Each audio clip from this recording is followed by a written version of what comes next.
The book of Ecclesiastes is part of what has been called the biblical wisdom literature. Traditionally, although there is no direct identification or clear claim to have been authored by Solomon, the book has been attributed to King Solomon on the grounds of verses 1 and 12 of chapter 1. The author speaks of himself as king over Israel and Jerusalem. We know that it isn't David, and given the split in the kingdom after Solomon, the Solomon connection seems natural. Taking into account the fact that Solomon was a king so renowned for wisdom, the idea that a book of the wisdom literature should be attributed to his authorship is far from unreasonable, especially when we consider that many of the other books are written by him.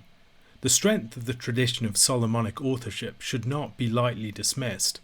On the other hand, there are statements in the book that seem strange coming from the mouth of Solomon. He speaks of all who were over Jerusalem before me, which, while possible for Solomon to say, Jerusalem had been a city for centuries prior, many commentators think it rather odd. However, 1 Chronicles chapter 29 verse 25 uses a very similar mode of expression about Solomon. And the Lord made Solomon very great in the sight of all Israel, and bestowed on him such royal majesty as had not been on any king before him in Israel. The purpose of the speaker's self-identification as the preacher, or Koheleth, should also be considered here.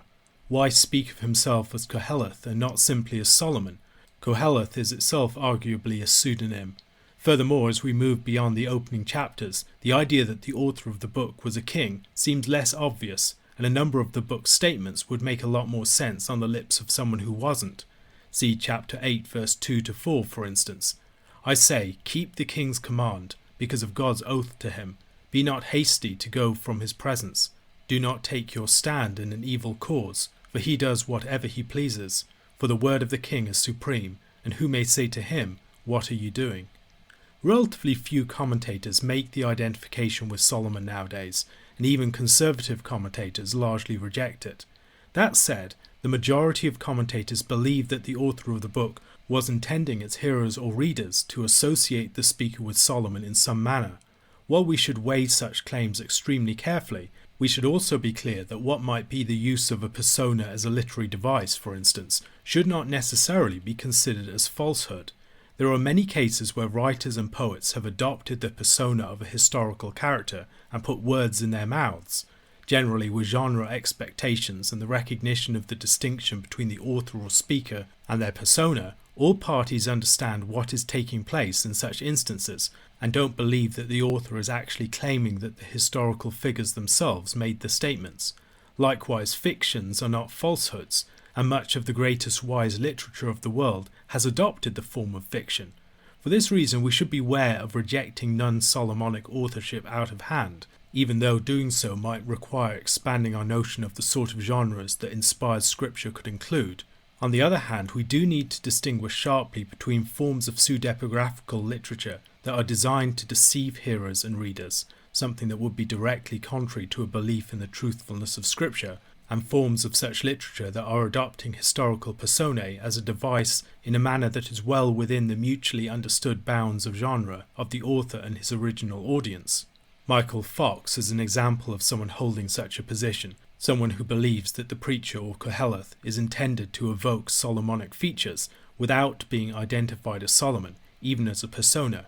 He writes, "This commentary assumes that Koheleth is a persona, a fictional figure through whom the author speaks. This persona, at least in the first 2 chapters, is portrayed as a king whose lineaments are taken from the biblical image of Solomon. For purposes of the intellectual exercise that Koheleth undertakes, the author wants us to conceive of the persona's wisdom, power and prosperity as Solomonic in quantity and quality, at least in chapter 1 verse 2 to 2 verse 26, without necessarily trying to make us believe that Koheleth truly was Solomon, or to give the book full Solomonic authority. If Solomon was the author of the book, then the book in its original form needs to be dated to the 10th century BC. That said, the frame narrator who introduces the character of the preacher at the beginning of the book and speaks concerning him at the end complicates matters. For those who advocate Solomonic authorship, this character may be largely translucent, but for those who support non-Solomonic authorship, the frame narrator is likely the creator of the persona of the preacher that dominates the book. While arguments for Solomonic authorship would focus upon the figure of Solomon in terms of the authority of the book, leaving supporters of Solomonic authorship dismayed by opposition to it. Those advocating non-Solomonic authorship may be more attentive to the way that the persona of the speaker is constitutive of the message of the text. For instance, it makes a difference if Shakespeare said something wise himself, or whether he put it in the mouth of one of his characters. In the latter case, the hearer must weigh the words differently. Belief in non-Solomonic authorship tends to go hand in hand with a much later dating for the book, commonly to around the 3rd century BC. The late dating is supported by the presence of many words and other linguistic features that are characteristic of post-exilic period writings, not least a number of Aramaisms. If the book dates to the time of Solomon, many have argued that it would throw our understanding of the history of the Hebrew language into utter disarray. Others have argued for intertextual references to works like Isaiah, which would also support a much later date than Solomon would give us. There are references and allusions to Ecclesiastes in 2nd century BC writings, such as the work of Ben Sira and the fragments of the text of Ecclesiastes that have been found among the Dead Sea Scrolls, so it must be dated before that date. Liang Xiao, an important recent commentator on the book, has suggested a window of time between the late 5th and early 6th centuries BC for its writing. Interpretations of the book also weigh in questions of dating and Solomonic authorship. Those who perceive influences of Hellenic philosophy, for instance, or who believe that the book represents a challenge to Israel's religious orthodoxy, are going to be much more likely to favour non-Solomonic authorship and late dating. Although one generally has to get into the less scholarly commentaries to find support for early dating and Solomonic authorship, Douglas Sean O'Donnell and Geoffrey Myers are both examples who support Solomonic authorship, for instance. There are more scholarly holdouts against the general consensus on the later dating of the book and its non-Solomonic authorship. One of the more notable of these is Daniel Fredericks, who particularly takes on the linguistic argument for the late dating in some detail.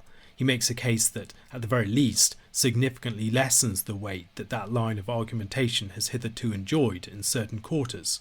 He writes, "Most scholars have thought the theory of a pseudonymous writer to be preferable, because Ecclesiastes' alleged lateness in its language and theology precluded Solomon as the author, and the work is then estimated to be 400 to 700 years later than the great king. However, the language of Ecclesiastes is either vernacular in dialect or transitional in the history of the Hebrew language. If transitional, it appears to be more transitional from early Biblical Hebrew to later Biblical Hebrew than between later Biblical Hebrew to the still later Mishnaic Hebrew. Therefore, no later than an 8th or 7th century BC date for the current text is probable, as we have it, if the language is not vernacular. If it is an example of a more vernacular dialect, then it could be earlier yet. Of course, this does not mean that the words are not those of a creative writer other than Solomon, just that the Hebrew dialect itself does not necessarily preclude him, especially if what we have is a crystallization of oral tradition. Transmission of this speech through the writing process could have modernized the language to the extent that it looks somewhat later than earlier written Hebrew. Furthermore, the probability that the book was in the first instance a speech might help to explain certain divergences of literary style from other texts that were originally composed as written. Summing up his sense of the state of debate, Tremper Longman writes, "My conclusion is that the language of the book is not a certain barometer of date." This might leave us in a situation where, although the weight of the considerations against Solomonic authorship and a late date seems substantial, it is nonetheless insufficient finally to decide the matter, leaving the interpreter to arrive at their positions cautiously on the balance of possibilities, given their own theological commitments and interpretation of the book and its theology, and the shifting weight of the various lines of argumentation. Several commentators highlight keywords in the book as a way of discovering its unity and coherence, even as the author develops lines of argument that might push against each other. Fox, for instance, lists toil, do or make happen, and work and event. Portion, senselessness or absurdity, wisdom, pursuit of wind, enjoyment or pleasure, good, and profit as examples of these keywords. Peter Enns expands the list. He includes keywords like God, seek, walk, know, all, fool, heart, righteous, fate, evil, and under the sun. The author of the core material of the book is introduced to us as Koheleth, or the preacher. The meaning of this term is debated. The English name of the book, Ecclesiastes, comes from the Greek Septuagint title, referring to a member of an assembly. However, the meaning of the original Hebrew term is less clear. Most now take it to refer to someone who addresses or speaks before the assembly, hence the preacher. The preacher begins by introducing the problem that will exercise him in his investigations, and simultaneously introduces a problem that exercises many commentators in theirs. What is the meaning of the key word Hebel? The way that we translate such an important keyword will cast its shadow upon our reading of the book more generally, and conversely our reading of the book will have some influence upon our interpretation of this term. Translations commonly render the term Hebel as vanity or meaningless. Elsewhere in the Old Testament the term is used to describe idols. It's also related to the name of Abel. The use of the term in relation to idols weighs in favour of an interpretation as vanity. Other suggestions include absurd, worthless, incomprehensible, unknowable, futile, temporary, and transitory. More concretely, Hebel means vapour or breath. This does not mean that such a translation is automatically to be preferred. Many terms which do have a concrete referent of that kind have less concrete reference alongside it, in relation to which they operate as relatively weak or even dead metaphors. For instance, if I were to speak about broadcasting my opinions far and wide, you are unlikely to be thinking of someone casting seed. The original metaphor is no longer really operative. Fredericks criticizes those who interpret the term as breath or vapour. He sees this as involving an equivocal switch between more specific meanings from context to context. Fox takes a similar approach, writing that to do Ecclesiastes justice, we must look for a concept that applies to all occurrences, or failing that, to the great majority of them. Against such claims, Myers has, I believe correctly, taken vapour as a strong governing metaphor and interpreted the book accordingly. This is not equivocation in the manner criticised by Fox and Fredericks. Rather, the reader is being invited to see life as a vapour of vapours, and to explore different dimensions of that metaphorical association. There are few more potent and rich metaphors for human life, activity and thought than that of vapour, breath or mist. Life is like groping through a dense fog which shrouds and veils reality, preventing us from seeing through to the heart of things. It's an experience of inscrutability. We can read neither the comings nor the goings of being. We can neither grasp nor control it. It slips through our fingers. It eludes all of our attempts at mastery. It is fleeting and ephemeral. It leaves neither trace nor mark of its passing, but passes into nothing. It produces no lasting fruit nor gain, and has no permanent effects. It is insubstantial, it's formed of nothing. It provides no bedrock for security against decay or change. Humanity's attempts to fashion and understand the world for itself will all ultimately founder as the unforgiving wind of time whisks away our kingdoms of dust. It's this metaphor that lies at the heart of the book of Ecclesiastes. Ecclesiastes declares the ultimate futility of all of our attempts at building and figuring out the world for ourselves, comparing these to attempts at shepherding the wind. This is the character of life under the sun. Life lived beneath the veil of heaven is inescapably vaporous. Throughout the book of Ecclesiastes, the preacher searches for some sort of profit or gain, some sort of lasting fruit for, or enduring mark of, his labours under the sun, and he finds none. He attempts later to find profit through pleasure, through wisdom, and through work, and all ultimately prove futile. Whatever he does will ultimately fall apart. No labours seem to have a lasting effect on the earth. The vaporous character of the worlds that man seeks to create for himself stand in marked contrast to the fixity and permanence of the world in which he finds himself, which we see in verses 3 to 11.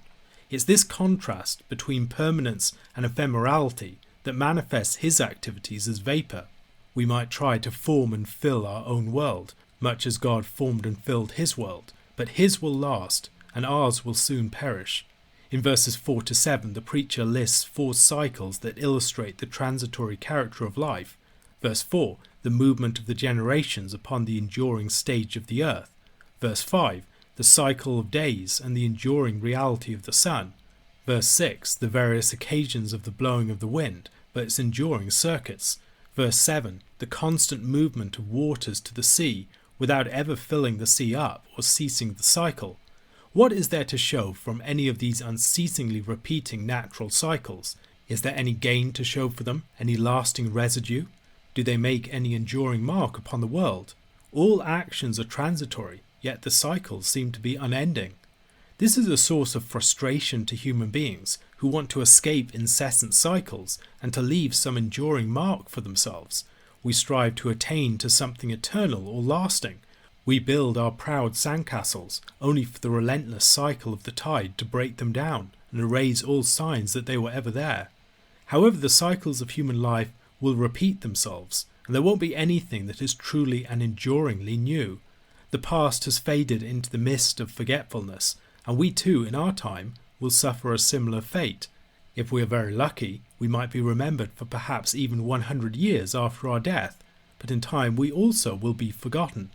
Verses 12 to 15 and verses 16 to 18 are two brief sections in which the preacher applies himself to reflect upon human life and activity.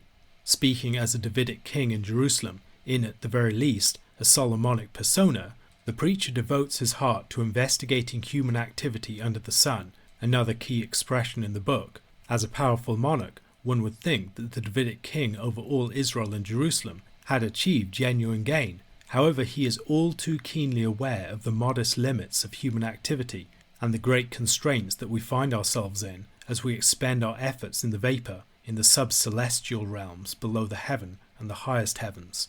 All such activity is vaporous, it's striving after wind, or perhaps, as Frederick suggests, the whim of the wind.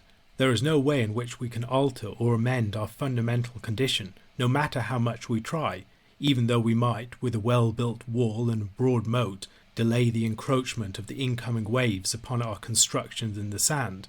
The tide is inexorable, and it will ultimately overwhelm all of our defences, wiping clean the beach and restoring it to its original state, so that all must begin again. The king in Jerusalem would have the advantage of leisure, access to the wisest counsellors, exposure to foreign sages, possession of the most learned books and chronicles, extensive opportunity to observe human nature up close, and the freedom and the resources to explore the potential of human enterprise. With such advantages, he devoted himself to the deep study of wisdom.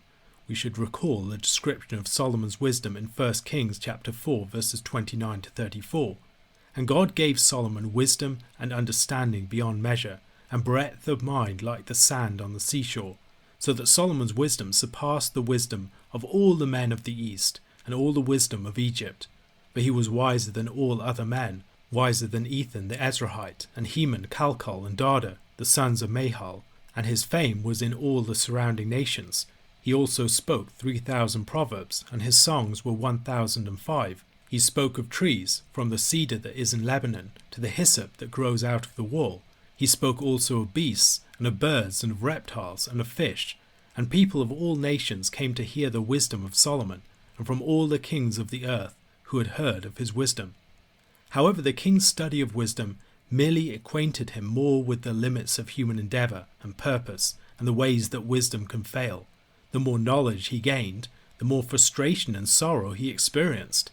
Wisdom itself, for all there is to commend it, is not a solution to the vaporousness of life. It mostly deepens our awareness of it. A question to consider. In modern society, we tend to see the world in terms of progress, rather than in terms of futile repeating cycles. How might reflecting upon the teaching of the preacher in this chapter puncture some myths that we might hold? In Ecclesiastes chapter 2, the preacher continues his exploration to discover if there is anything of lasting and enduring value. He wants to find out if there is any gain to be found. Daniel Fredericks argues that verses 1 to 3 need to be associated more with the preceding chapter than with that which follows. Verse 3, he claims, is a bookend or inclusio with verse 13 of chapter 1. And I applied my heart to seek and to search out by wisdom all that is done under heaven. It is an unhappy business that God has given to the children of man to be busy with. The experiments that he engages in verses 1 to 3 are similar to those of verses 12 to 15 and 16 to 18 of chapter 1. The preacher will later make some positive claims about enjoyment, although it is nonetheless here included with the vapour. Fredericks cautions against presuming that the answers to the preacher's rhetorical questions in verse 2 are negative. He maintains that the preacher holds a distinction between laughter and pleasure, a distinction that can be substantiated by study of the rest of the book. Rather than thinking that the rhetorical questions are immediately answered, perhaps we are being invited to follow the preacher's investigations to their conclusion to discover his thoughts on these matters. There is a parallel between the relationship that the preacher establishes between his body and wine and that between himself and wisdom. He drags his body along with wine, while his heart guides him along with wisdom. He experiments with what he calls folly, in keeping with his intended quest outlined in chapter 1 verse 17, and I applied my heart to know wisdom and to know madness and folly. Drinking alcohol as such is not condemned in Scripture, although drunkenness and allowing oneself to come under wine's power is. The preacher seems concerned to explore wine's potential as a source of pleasure and release, although he is also concerned not to give himself over to it in a way that would undermine his quest. He wants to explore folly without abandoning himself to it. How we interpret the nature of the preacher's quest here might be coloured by our beliefs concerning his identity. If the preacher is a persona of the great and wise Solomonic king, a fictional character created by the author of Ecclesiastes, rather than Solomon himself, we may allow him rather more liberties in this area. However, we should also consider the fact that the historical Solomon did take a path of folly himself, so we need not presume that his exploration of wine was a particularly sober one, even if it was part of a mindful investigation. Furthermore, folly need not be read in a stronger sense. Drinking wine allows even the wise man temporarily to experience the folly of light intoxication, without surrendering his wisdom to do so. The folly of wine might be akin to the laughter of verse 2. Those who surrender themselves to wine and laughter are fools. However, moderated by wisdom, wine and laughter need not be foolish at all. They provide a measure of relaxation and release which may, in their own ways, serve the wise person, who might otherwise be too weighed down in his toil to be able to establish any distance from it. Wine and laughter can be the servants of rest. Verses 4 to 9 describe the preacher's kingly activity of creating a world of delights. Many commentators, rightly I believe, see parallels with the Lord's activity of planting Eden in Genesis chapter 2 here, although Catherine Dell expresses reservations, suggesting that what intertextual connections there are have been greatly overstated. The opening chapters of 1 Kings present a similar portrait of the creation of a new Eden in its description of Solomon's earlier reign, his construction of the temple, his adorning of the city of Jerusalem with great and beautiful buildings, and the visit of the Queen of Sheba. There are several allusions in those chapters back to the early chapters of Genesis. Whether or not we believe that the preacher was Solomon, he is clearly the figure most evoked by the preacher's description of his work here. Humanity was always called to follow God's pattern in forming and filling the world, to create their own beautiful worlds. The preacher, as the king in Jerusalem, makes the city a sort of great garden city, filled with beauty, riches, pleasure and delight. The point of this exercise was not merely the pleasures to be enjoyed within the realm, but also the wise activity of forming the realm itself, an activity that, in many respects, follows the pattern of God's own activity. However, after creating this great and beautiful realm, and enjoying the satisfaction of creation and all of its sensual pleasures and delights, he returns to consider his labours in terms of the question of chapter 1 verse 3. What does man gain by all of the toil at which he toils under the sun? There are definitely benefits and advantages to his labour and its transitory rewards, but they are just that. They're transitory. They do not represent the sort of lasting gain that he is seeking. They are good, but they are still vapour, destined to pass away without trace in their time. Compared to folly, wisdom is clearly to be preferred. Indeed, for the preacher, it is to folly as day is to night. There is considerably more gain to it. However, in the end, both the wise man and the fool will pass away, and their wisdom and folly with them. They will die, and ultimately be forgotten, as he argues in verse 16. The legacy of both will ultimately fail, be misused, be abandoned, or be forgotten. The meaning of the past is in many respects at the mercy of the future. Our labour and our sacrifices are of little worth if their benefits are despised and squandered by those who come after us. Our lives are retroactively robbed of meaning. This is why children dishonouring their parents and despising their sacrifices can be so painful. When we invest our lives in establishing a good legacy, we put the meaning of much of our lives at the mercy of our children and others who come after us.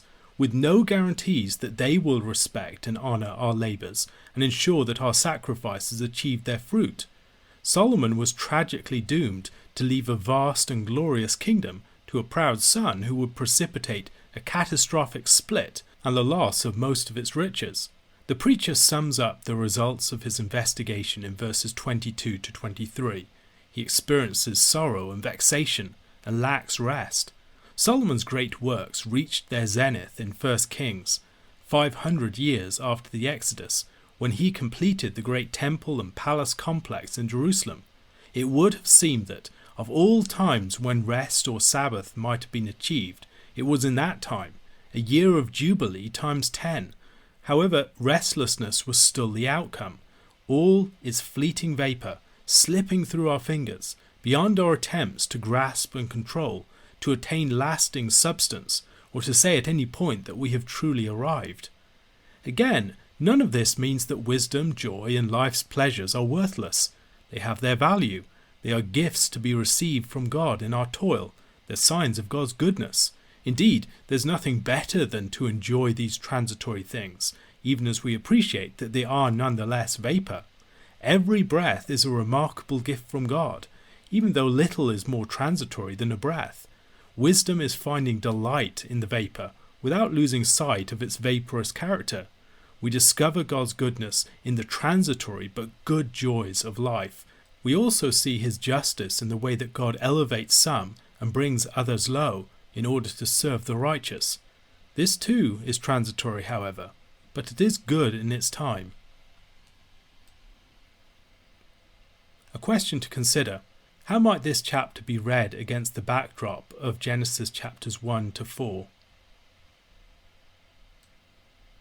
Temporality and transitoriness, the vaporous character of life, was the subject matter of chapters 1 and 2 of Ecclesiastes. In Ecclesiastes chapter 3, while temporality remains prominent, it is in the form of seasonality that it most appears.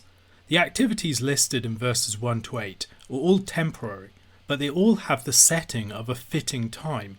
The pairings of the verses are not contrasts between good and bad things, or even pleasant and unpleasant things.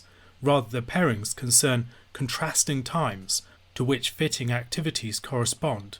Killing, war, and even hating are not always wrong. They have their appropriate occasions. However, discerning these occasions is imperative, and one of the greatest tasks of human wisdom, as human beings so often give themselves to these things on inappropriate occasions. When the psalmist, for instance, speaks of hating those who rise up against the Lord with a complete hatred in Psalm 139 verses 21 to 22, it is imperative that we consider carefully what kind of hatred is and is not in view, and pay attention also to its proper objects. As James Jordan has argued on several occasions, while the law presents its principles as timeless and enduring, wisdom is much more alert to that which is timely, to the right action for the right occasion. In many respects, we could argue that wisdom is timing. It has a musical character. It's like the trained ear of the musician.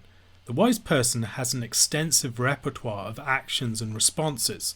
They are able to make war, but they are also able to make peace. They know when to hold their tongues, but they also know the truth of Proverbs chapter 15 verse 23.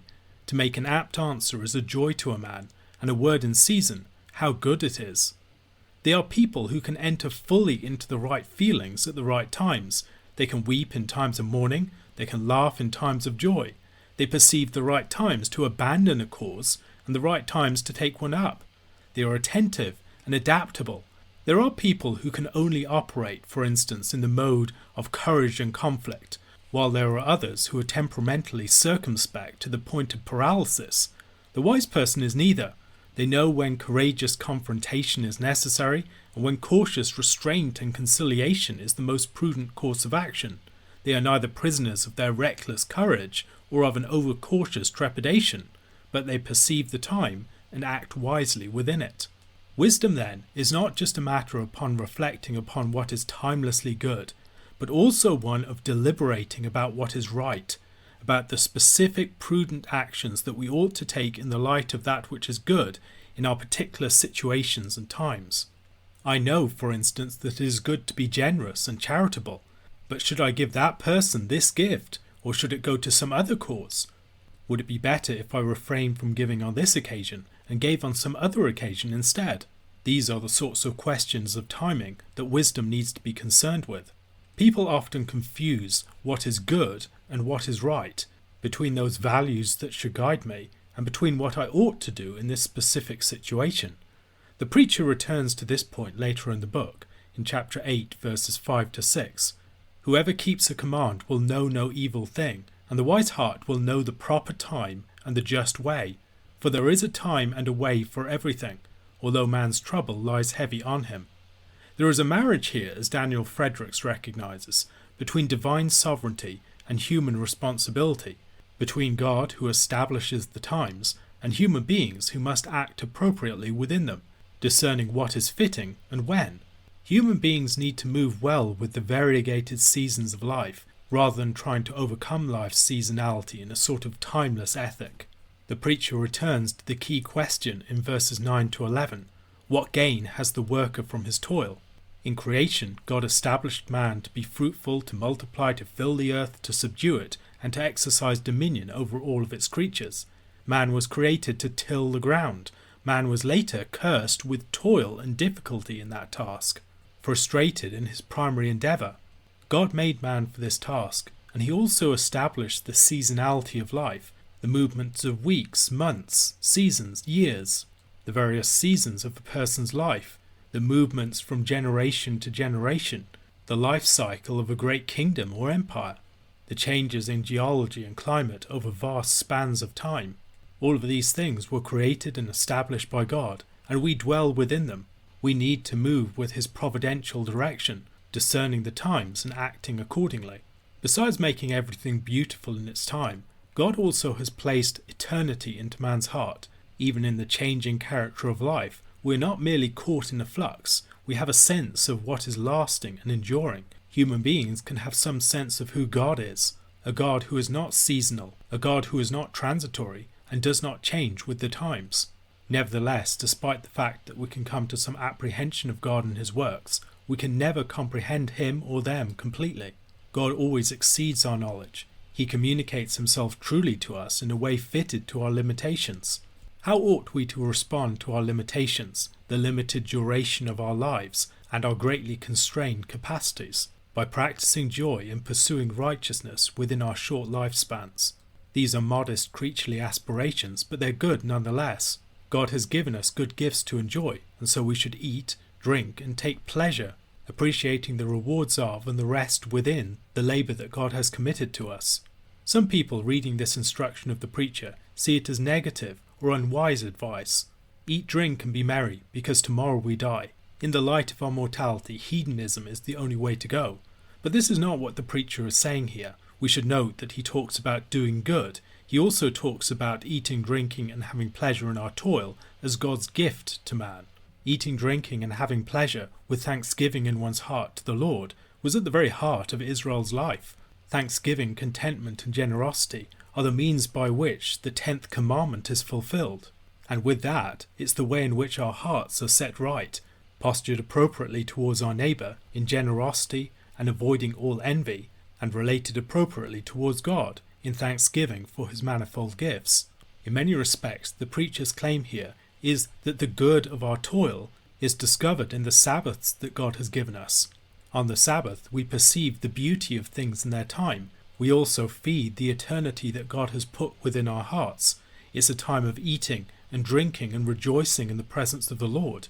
It's a time of doing good to our neighbours. The meaning and gain for our toil is found in being people of the Sabbath. Yes, the Sabbath as a single day is transitory, but that does not mean that it's not good. Yes, the musical note is short-lasting. Its sound swiftly dying in the air. But the very beauty of the note is discovered in the temporal movement that it serves. So it is with our lives. God's work contrasts with all of this. God's work can endure forever. Besides the fact that it's enduring, it is absolute. Nothing can be added to it nor taken away from it. Seeing the character of the work of God should lead human beings to fear him, to honour him, recognizing the difference between the creature and the creator. Even mankind's greatest activities are afflicted with limitations and flaws. In the task of justice, judges and rulers act in the name of the Lord and seek to uphold his righteousness and his governance within the world. Yet in the very place where justice is supposed to be dispensed, wickedness is to be found. Perceiving this, the preacher reflects upon the penultimacy of human justice. Imperfect human justice anticipates perfect divine justice, which will be enacted upon the righteous and the wicked. There is a day when everything will come into judgment, and all of the failures of human justice will be exposed and rectified.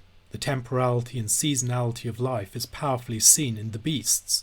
They pass through cycles of birth, procreation and death. They hibernate, they migrate, they grow new plumage and shed old skins. And the preacher reflects upon the fact that human beings are animals too. While we are distinguished from the animals in being the image of God, in our bodily existence we have an animal nature, and there is a very great deal about us that is analogous to the animals. If you want to understand why human beings act in the way that they do, often there are lessons to be learned from similar animals.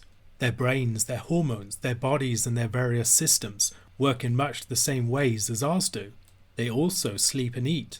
They have sex and they give birth. They are born and they die. Like us, they are creatures that live with blood and breath. When we die, we decompose much as they do, and our whitened bones will not much distinguish us from them. When this fate of death will befall us, we don't know. Verse 21 is not necessarily denying the afterlife. It could be translated, who knows when the spirit of man goes upward and the spirit of the beast goes down into the earth, as Frederick suggests. Later on the preacher will say in chapter 12 verse 7, and the dust returns to the earth as it was, and the spirit returns to God who gave it.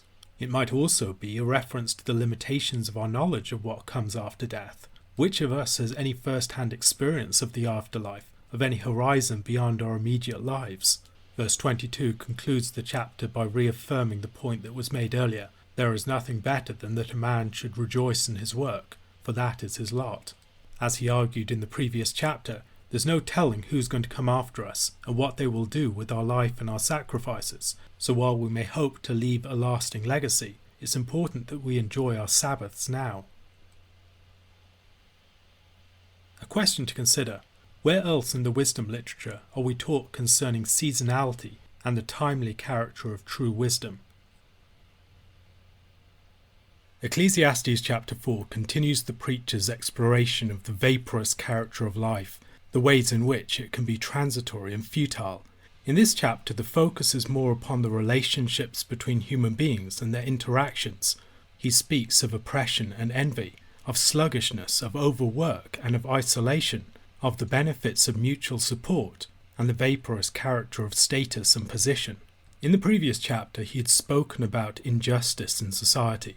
In verses 16 and 17, moreover, I saw under the sun that in the place of justice, even there was wickedness, and in the place of righteousness, even there was wickedness.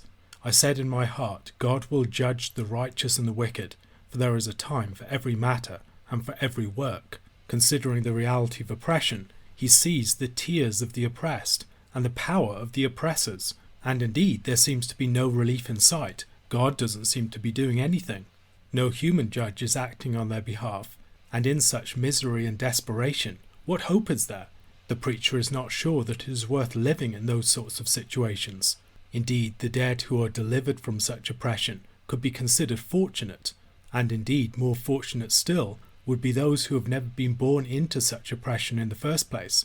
They've never seen the cruelty of life under the sun. One might perhaps think here of Job's lament and curse upon the day of his birth in Job chapter 3. To make matters worse, commitment to one's toil seems to exacerbate the situation. As if one succeeds in one's work and gains great riches, one only ends up becoming the object of envy for other people, encouraging their predation. This could be read in two different ways. Either it is the envy of the person who works that drives him, or the result of the person who works is envy in other people. Most probably the latter. The character of the sluggard is a familiar one from the book of Proverbs. Proverbs chapter 6 verses 9 to 11. How long will you lie there, O sluggard? When will you arise from your sleep? A little slumber, a little folding of the hands to rest, and poverty will come upon you like a robber, and want like an armed man. Chapter 19 verse 24. The sluggard buries his hand in the dish, and will not even bring it back to his mouth. And chapter 20 verse 4, the sluggard does not plough in the autumn, he will seek at harvest and have nothing.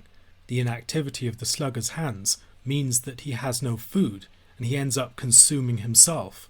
He squanders and devours his own resources, wastes his patrimony, and ends up losing his capital. But there is a problem on the other side. If the sluggard's hands are both inactive, there is also the overworked person who has both of his hands full of toil and enjoys no rest. Having one hand full of toil is a very good thing, but you need a handful of quietness to go with it. Work needs to be accompanied by rest.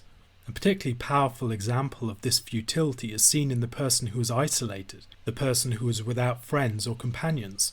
This person toils non-stop, but he's not toiling for anyone else. He has no one to give anything to, and since he's not enjoying rest in his own labour, what is it all for?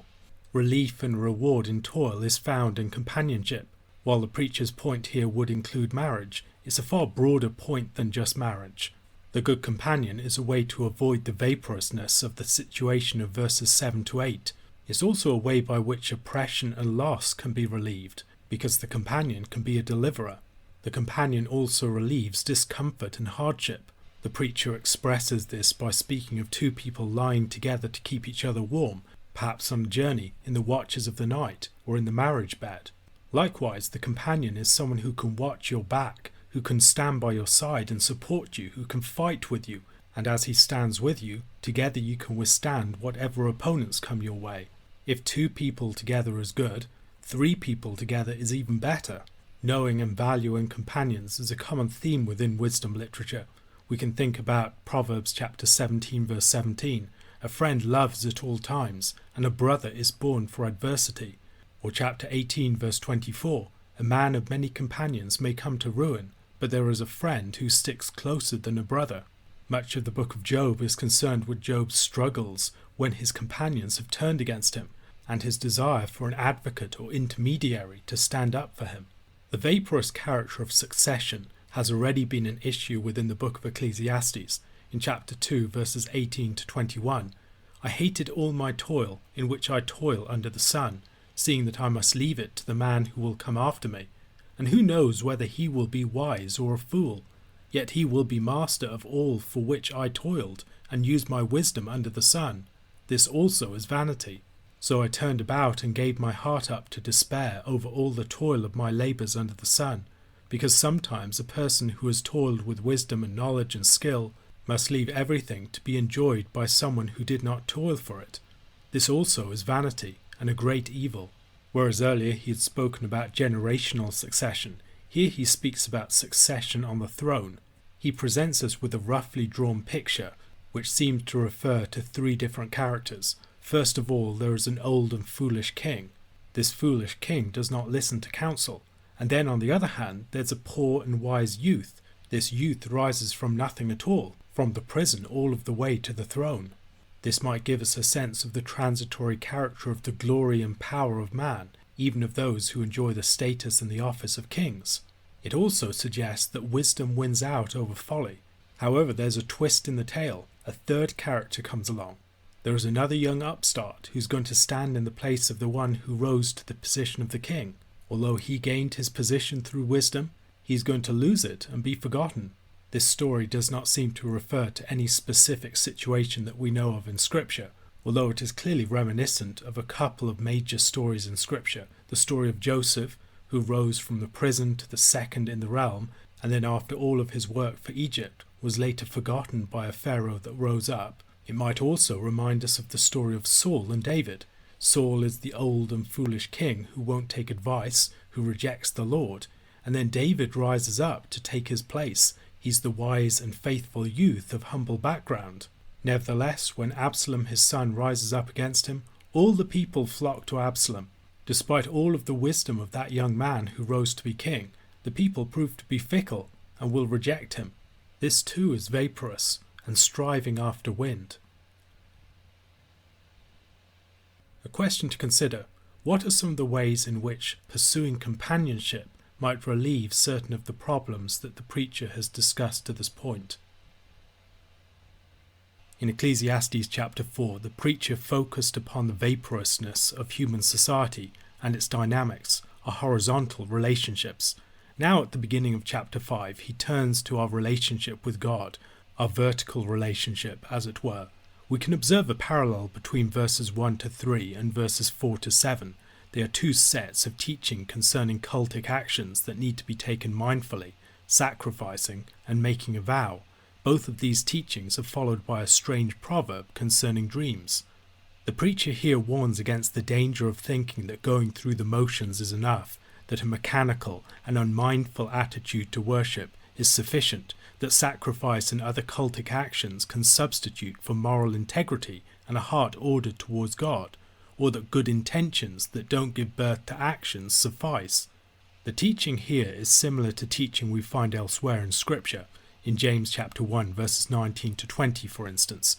Know this, my beloved brothers, let every person be quick to hear, slow to speak, slow to anger, for the anger of man does not produce the righteousness of God. Guarding the tongue and ruling one's spirit are chief among the hallmarks of wisdom. Circumspection in our approach to worship is particularly singled out by the preacher as a crucial occasion for the expression of these traits. When we enter into the house of the Lord or join with his people for our sacrifice of praise, we are entering into his intentional presence by which he is with us to judge and to bless. Consequently, we must be very cautious and not rashly draw near to our own judgment and destruction. The preacher's warning here anticipates the Apostle Paul's teaching in 1 Corinthians chapter 11 verses 27 to 31.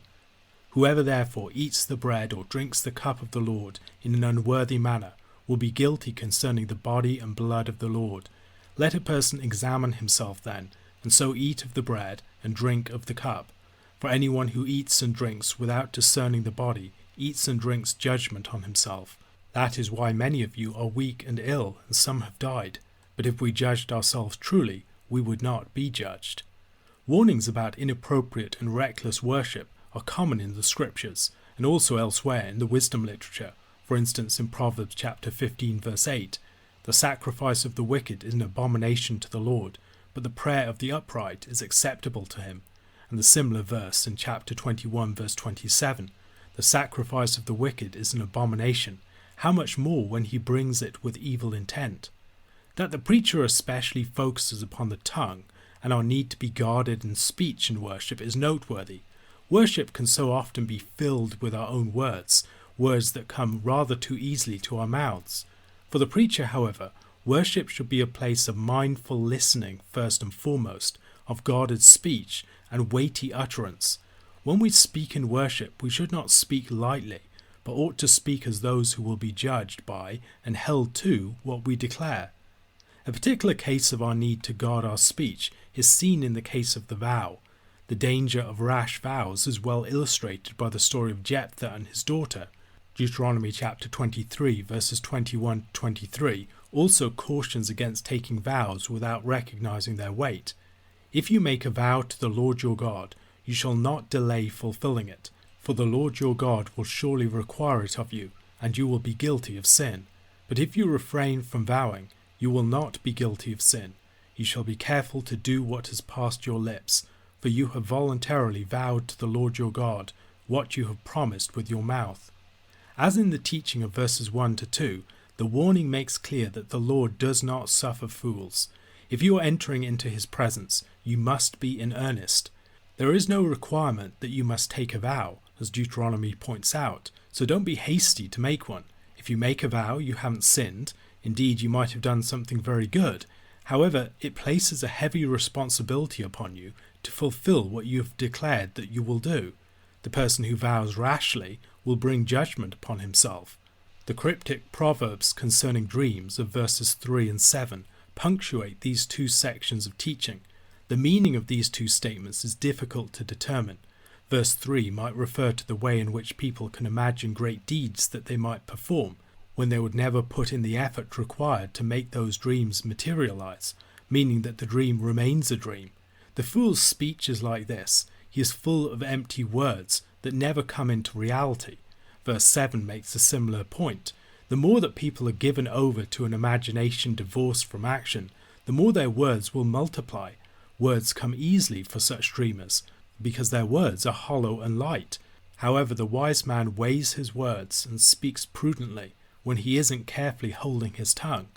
This is all the result of the fear of the Lord. It's the awareness of the Lord's presence that causes us to be careful about what we say and not to speak rashly or thoughtlessly. At the beginning of the previous chapter, which Daniel Fredericks suggests forms a unit with verses 1 to 9 of chapter 5, the issue of oppression was raised.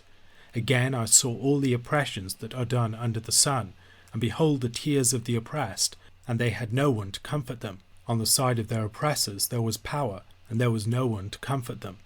Here in verses 8 to 9 we return to this theme. Oppression is not something to be astonished at. However, there are limits upon oppression. The preacher particularly draws attention to the fact that oppressors are often under others who watch over them and may perhaps remove them from their office or punish them for their injustice.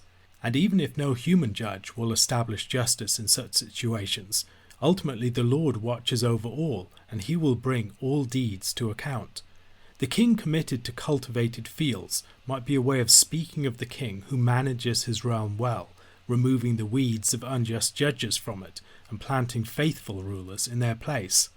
Fredericks notes the structural parallels between verses 10 to 12 and 12 to 20, which he argues belong with verses 1 to 9 of chapter 6, 3 sections dealing with the temporary character of wealth.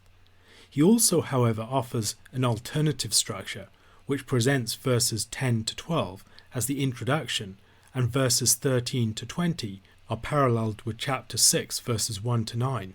The common structure can be seen as follows. There is an evil, followed by riches possessed and riches lost. Second, begetting, having nothing and then coming and going.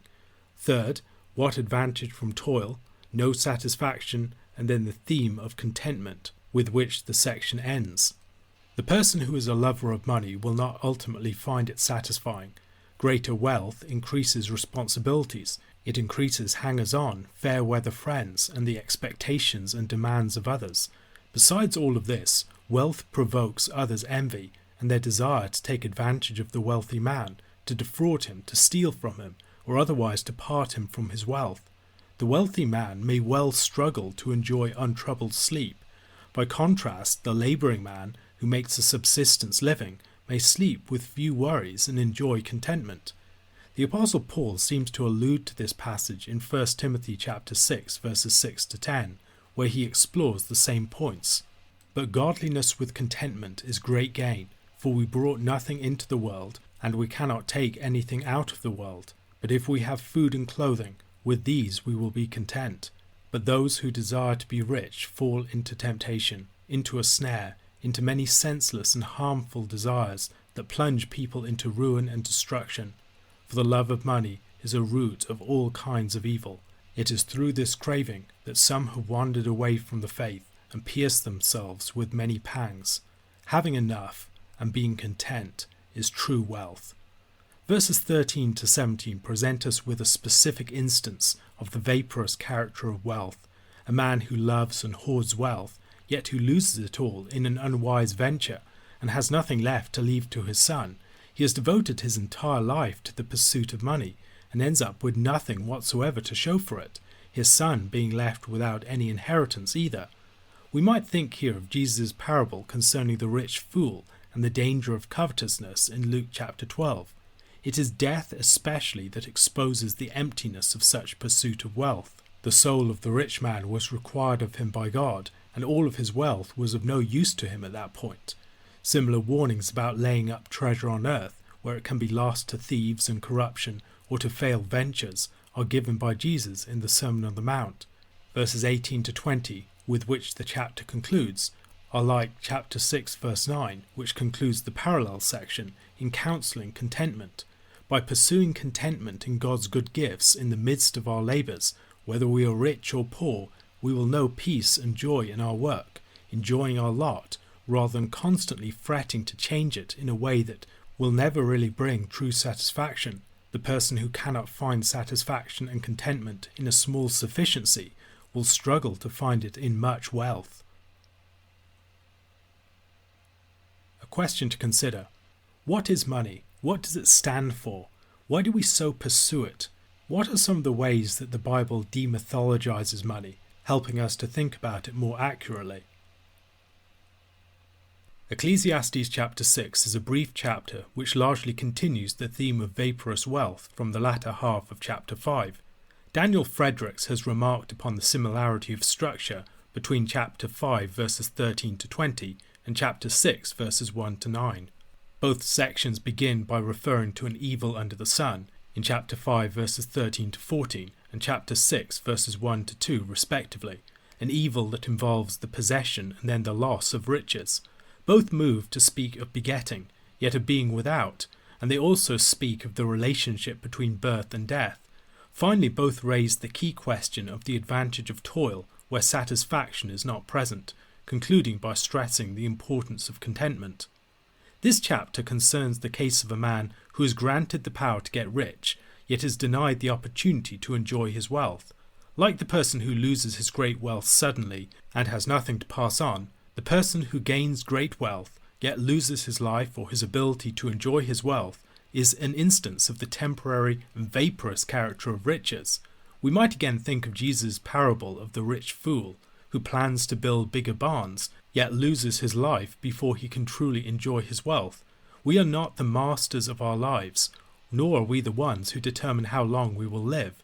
Man proposes, as the saying goes, but God disposes. James most likely has Ecclesiastes in his mind when he writes in chapter 4 verses 13 to 16 of his epistle, "Come now, you who say, today or tomorrow we will go into such and such a town, and spend a year there, and trade and make a profit. Yet you do not know what tomorrow will bring. What is your life? For you are a mist that appears for a little time and then vanishes. Instead you ought to say, if the Lord wills, we will live and do this or that. As it is, you boast in your arrogance. All such boasting is evil." The case discussed at the beginning of chapter 6 contrasts with the situation described in chapter 5 verses 18 to 19. "Behold, what I have seen to be good and fitting is to eat and drink and find enjoyment in all the toil with which one toils under the sun, the few days of his life that God has given him, for this is his lot. Everyone also to whom God has given wealth and possessions and power to enjoy them, and to accept his lot and rejoice in his toil, this is the gift of God."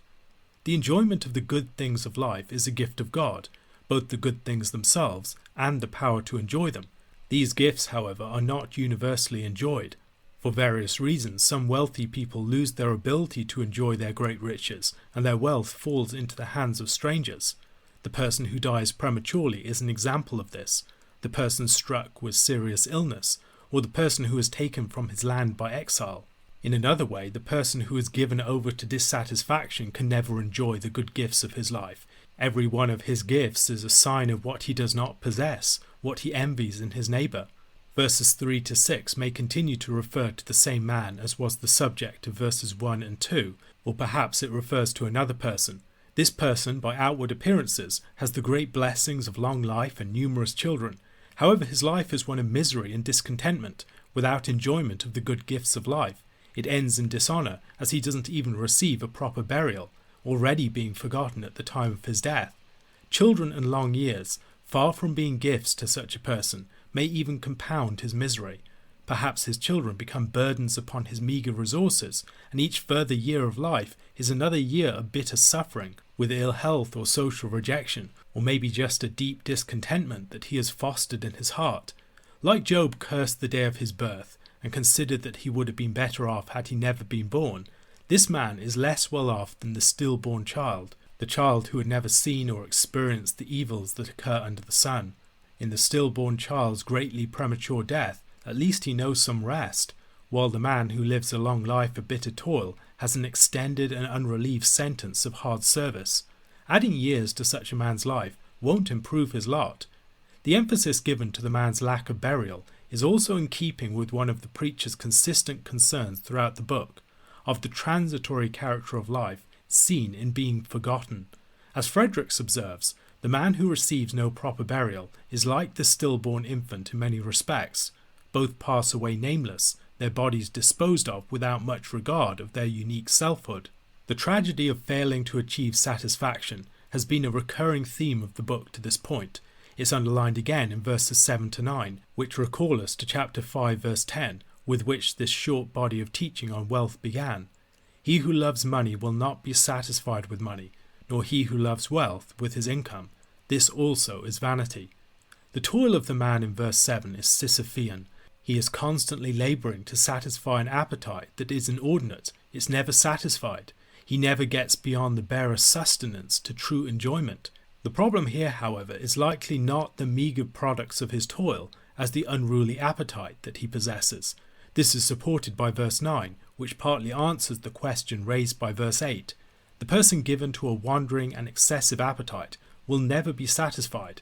However, the wise person seeks to enjoy and reasonably to improve his actual lot, whatever it may be, rather than giving himself over to the service and pursuit of unrealistic appetites and desires. He will be less in the thrall of pursuing the vapour and seeking to shepherd the wind than the man who is given to envy, for instance.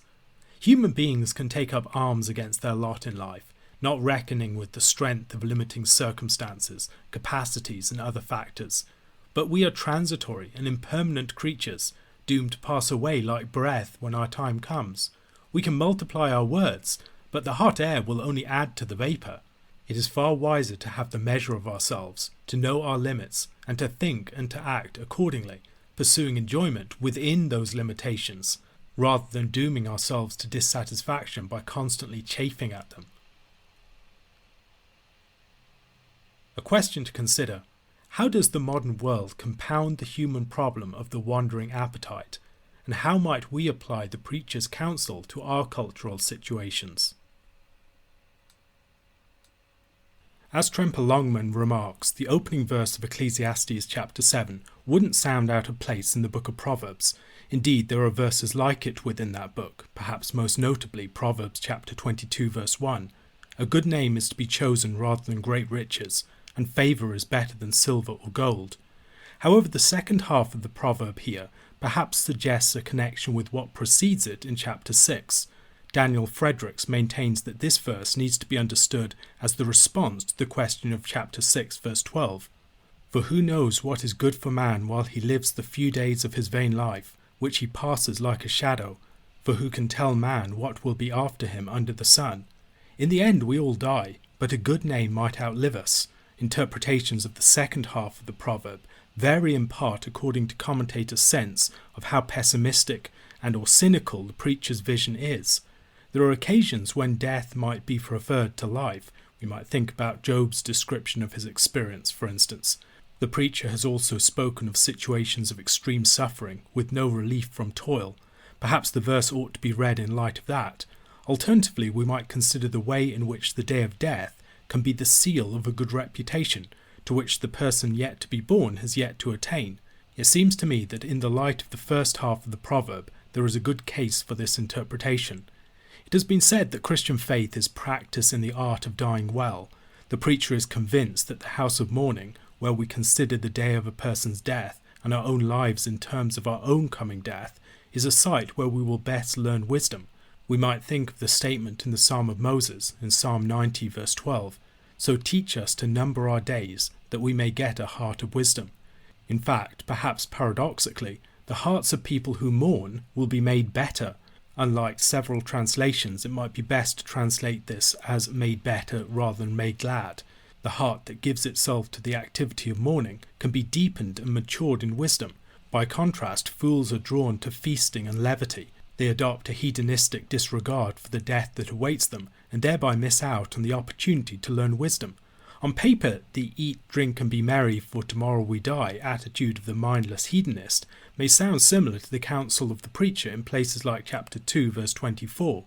There is nothing better for a person than that he should eat and drink and find enjoyment in his toil. However, when we look closer, there are marked differences. The preacher's approach is not one of a determined thoughtlessness with respect to the approach of death, but of grateful enjoyment of life in the vapour, while being mindful of its transitory character and of the importance of measuring our lives by something greater than the distracting pleasures of the moment. Death is the end of life, but in forcing us to consider the end or terminus of our lives, it also encourages us to think of the end or telos of our lives, what our lives are ultimately about. Such lessons are well sought in a wise man's funeral, as we look back with others upon a life well lived. The preacher focuses upon a further aspect of this in verses 5 to 6, drawing attention to the company that we will find in these different places and activities. The wise may give painful rebukes and correction. However, such rebukes, in contrast to the smooth words of the flatterer or the seductress, will encourage our long-term good. The company of fools is found in a place of shallow song and levity, which, like thorns burning under a pot, are of little use or value and will only last for a short time. The connection of verse 7 with what surrounds it is difficult to ascertain, and some commentators believe that some part of the text might have been lost in transmission. However, the actual textual arguments for this are relatively weak. Perhaps the point of the text is to underline the fact that the wise should never be complacent in their imagined wisdom, as wisdom can easily be corrupted when not kept burning through good company.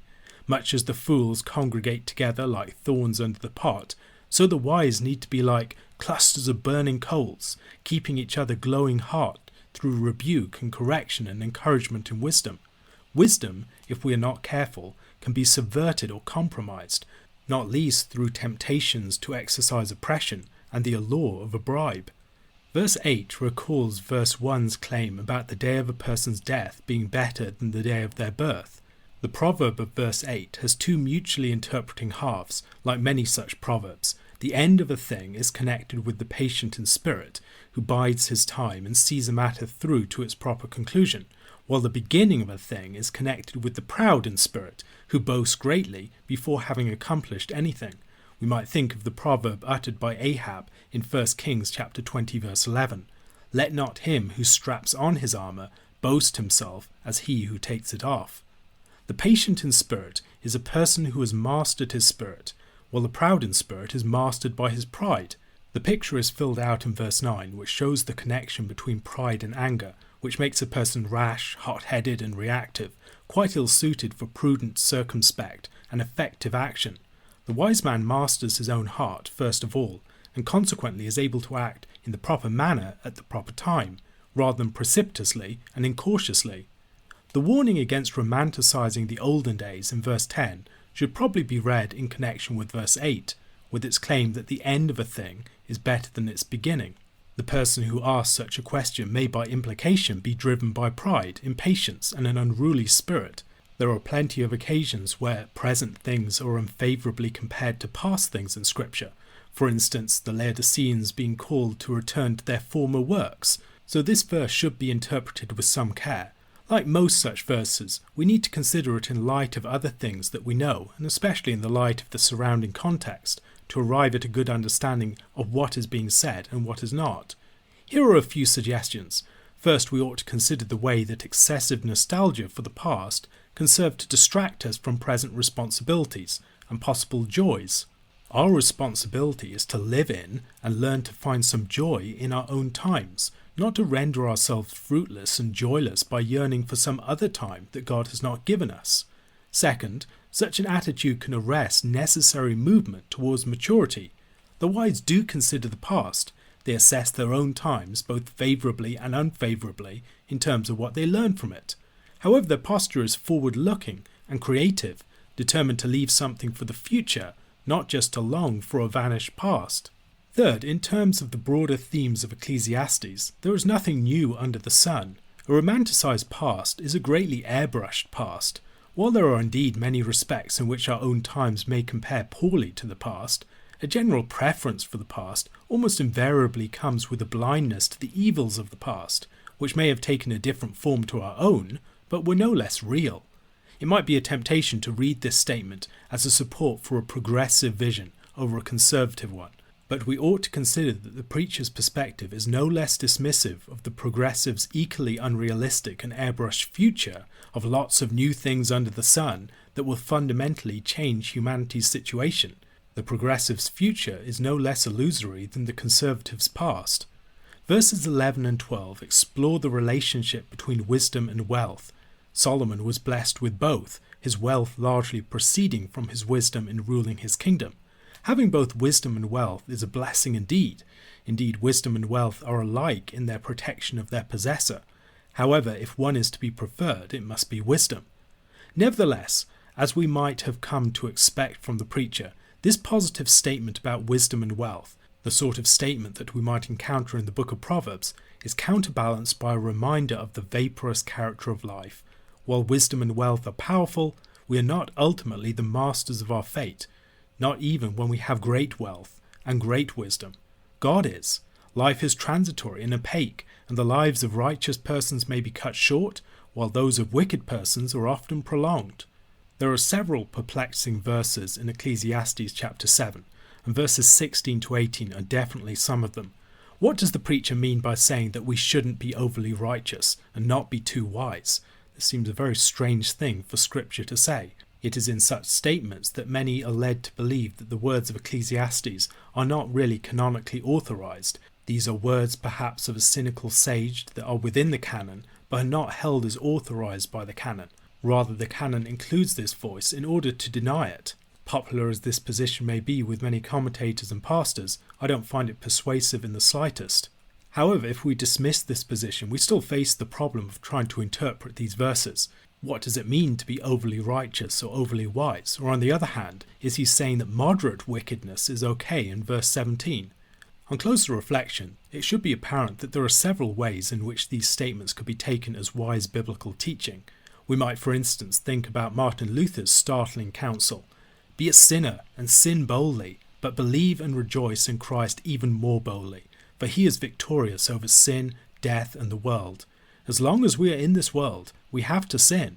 This life is not the dwelling place of righteousness, but as Peter says, we look for a new heaven and a new earth in which righteousness dwells." Luther's counsel here is valuable for those who might struggle with what people have called scrupulosity, with an overly sensitive conscience, whose demand for perfection is preventing them from actually living. Righteousness becomes a sort of spiritual obsessive-compulsive disorder, a constant attempt to avoid incurring the slightest guilt. However, we are sinful human beings. We live in sinful societies and perverse orders. Such an obsessive righteousness fails to acknowledge our flawed human nature, our inescapable embeddedness in sinful structures, and other such things. Rather, we should recognize our fallenness, our frailty, and our limitations. We should abandon any of our messianic conceptions of ourselves, any excessive obsessions with personal moral purity that prevent us from actually living and serving God and our neighbour.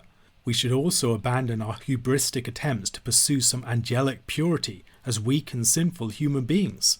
Much as there are dangers in an obsessive quest for righteousness, there are dangers in an obsessive quest for wisdom. We might consider, for instance, the fact that life goes on, irrespective of the fact that our tasks of reflection and deliberation are less than perfectly accomplished. At some point, we have to turn from our reflections and deliberations to the tasks of living well. This will very often feel premature, as we must satisfy ourselves with a limited and imperfect attainment of wisdom in any particular matter. However, if we were obsessed with making perfect choices, always exercising the optimal degree of wisdom, we might never conclude our deliberations in actual decisions and actions. We would always be second-guessing ourselves or be paralyzed in indecision. Once again, appreciating our human limitations and moderating our quest for wisdom as our quest for righteousness is important. Sin and folly are to be expected, and perfection is a futile quest. We must acknowledge the fact that we are sinners and foolish in many respects. We must curb our sin and our folly as much as we can, and throw ourselves upon God's mercy and gracious protection for the rest. This is the difference between a healthy pursuit of righteousness as self-confessed sinners and a futile and self-destructive quest for angelic perfection in a manner that will actually prevent us from the positive business of righteous life. Fear of the Lord is the answer to our own human deficit of righteousness and wisdom. Human wisdom is limited, but nonetheless it's powerful. The preacher compares it to rulers in a city, which can coordinate and order the people. Wisdom is like this to the wise man, enabling him to master and direct his own spirit, and also to help others around him. To ground his warning against a preoccupation with pursuing a level of righteousness that unhealthily chafes at human limitation, the preacher reminds us that no one will or can escape the reality of human fallenness and depravity. All of us are corrupted by sin. None of our acts are free of it. Yet this account need not be understood in an incredibly negative sense. Much of the preacher's point here is to give us a better measure of ourselves, not to drive us to despair. As Fredericks notes, moral realism is central to the preacher's counsel in these verses. Verses 21 to 22 continue the theme. Which of us has never said something carelessly in the heat of the moment, due to peer pressure, or otherwise through weakness and general human sinfulness and folly? Recognizing our own imperfections, we should be a lot more merciful in our assessments of others, putting more charitable constructions on their actions, and thereby also saving ourselves from the sting of cruel statements that we might otherwise needlessly take to heart. There are many times, for instance, when someone will say something bitterly cruel in the heat of an argument, and then long to take it back. The person who recognizes their own imperfection will not hold others to their statements in such situations, but will give them an easy way to climb down from their statements as they can, not making them lose face. A number of commentators observed the way that the concluding verses of this chapter return us to the preacher's opening statement concerning his quest in chapter 1. There are several parallels between the statements of the two passages that substantiate these connections. In returning to his initial statement, the preacher is presenting us with some of his findings in the matters that he had aimed to seek out. Wisdom is a lot less scrutable and much harder to be grasped than many might suppose. This itself is an important lesson. Wisdom, the reason beneath things, is deeper and less accessible than people might suppose. It typically eludes us. One of the great findings of true wisdom is the extent of wisdom's limits. Prominent in the first 9 chapters of the book of Proverbs is the figure of the adulterous woman and the woman Folly, who seduces simple young men away from the path of wisdom. We can even see such women ensnaring the wise like Solomon, whose heart was led astray by his many wives. The woman is powerful because the heart of the young man goes after her, and if she is not a wise woman, she can lead him to his doom. She is a snare or a trap from which God protects those who cling to him. However, sinners readily get entangled by her. Verses 27 and 28 are verses that unsettle many, as at first blush they seem to be quite misogynistic. Indeed, a number of commentators read them in such a manner. Some, like Tremper Longman, argue that verse 26 is also making a more general comment about the perverse moral character of women, albeit from the perspective of a confused sage, rather than as the authorized teaching of the book itself, comparing such a statement to those of Job's friends in the book of Job, present in the canon, but not canonically authorized voices. He is talking about something that he has failed to find to this point, although he has searched for it. We are not, however, as R.N. Wybray and others point out, told what exactly he was searching for. Given the surrounding context, there are a few possible hints in how to understand his statement concerning his failure to find a woman, in contrast to his discovery of 1 man in 1,000. Humanity's lack of moral uprightness is the theme of much that surrounds this section, particularly underlined in the final verse of the chapter. The woman who leads astray is the subject of the immediately preceding verse. As a matter of possible historical background, we might consider that Solomon had 700 wives and 300 concubines, exactly 1,000 women in his harem. He proved unsuccessful and unwise in his seeking out of women as they led him astray. They proved unreliable and sinful, and they exposed his own fickleness and corruption. He might not be claiming that no remarkable and outstanding morally upright woman can be found, just that he has failed to find one, and he has only chanced upon finding one such man in 1,000. This is hardly an empirical basis upon which to prefer one sex to the other. Perhaps against such a reading, we might consider the description of the valiant wife in Proverbs chapter 31 verse 10. An excellent wife who can find, she is far more precious than jewels. Although, if the preacher is Solomon referring to the men he has chosen for his officials and the women he chose for his harem, his statement may be much more limited in its scope, merely referring to his own failures in finding such outstanding persons to this point. He praises the excellent wife, but has, in 1,000 attempts, failed to find the perfect woman himself. The immediately preceding verse is focusing on a particular type of woman, the seductress. Fredericks, for instance, suggests that the preacher is especially referring to this class of woman, rather than women in general. Others, Roland Murphy among them, suggest that, in fact, what the preacher has not found is the truth of the supposed discrimination between men and women in this matter, that 1 man in 1,000 could indeed be found rather than 1 woman. Rather, what he has discovered is his statement of verse 29, that all have gone astray, That supposed 1 man in 1,000 proves to be illusory. Dwayne Garrett suggests that the preacher is contrasting the companionship and kinship of mind that a man can find in one special male friend, which he is less likely to discover in a woman. We might perhaps think of the friendship that David describes between himself and Jonathan in 2 Samuel chapter 1 verse 26, for instance. I am distressed for you, my brother Jonathan. Very pleasant have you been to me. Your love to me was extraordinary, surpassing the love of women.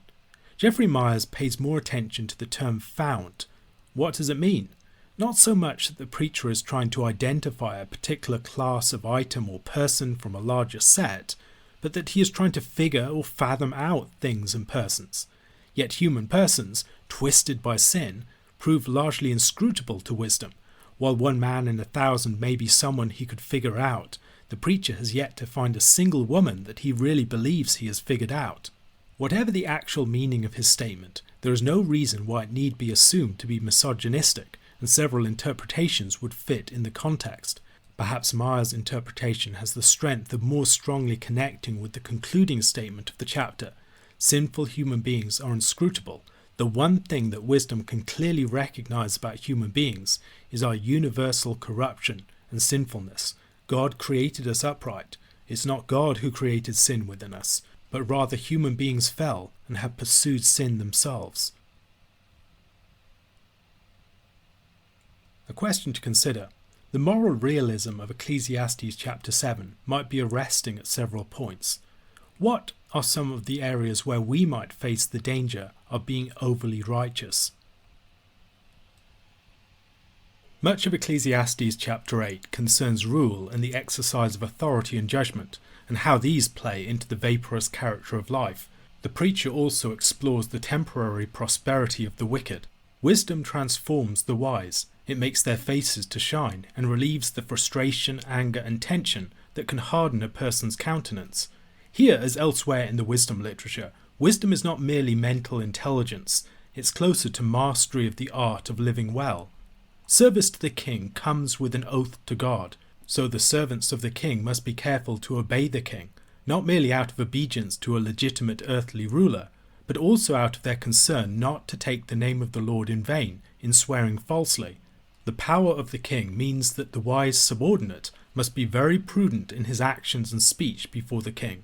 Michael Fox suggests that the meaning of verse 3 is that the subordinate should leave the king's presence when his anger is aroused, rather than, in his rendering, tarrying in a dangerous situation. However, he connects the counsel to that of chapter 10 verse 4, which makes a contrasting claim.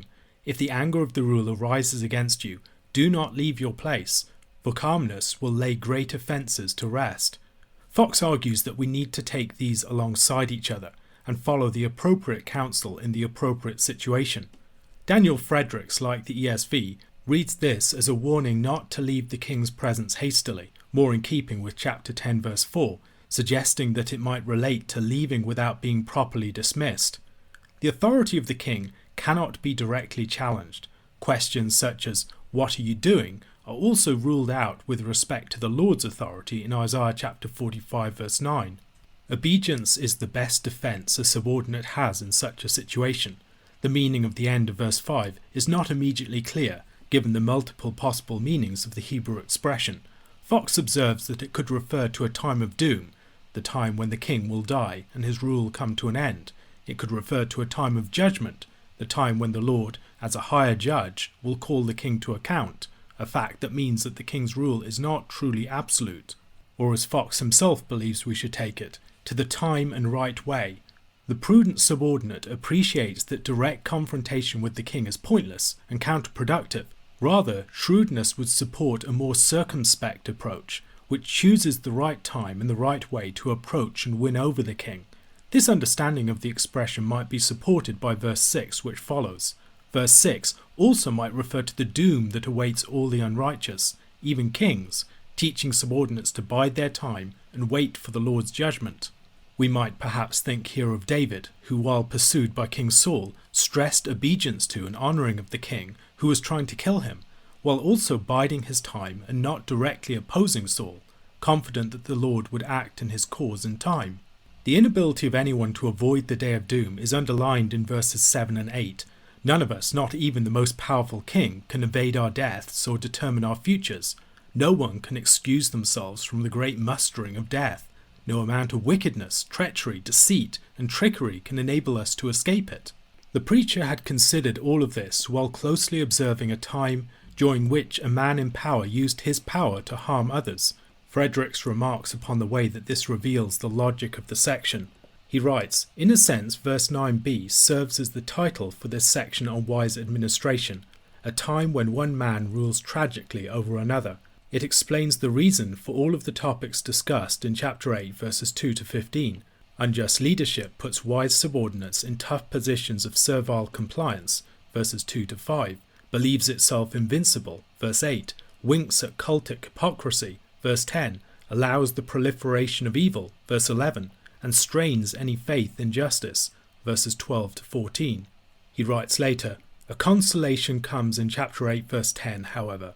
In such cases of injustice, even when any public holiness is feigned by these oppressive or lax leaders, they will be buried like everyone else.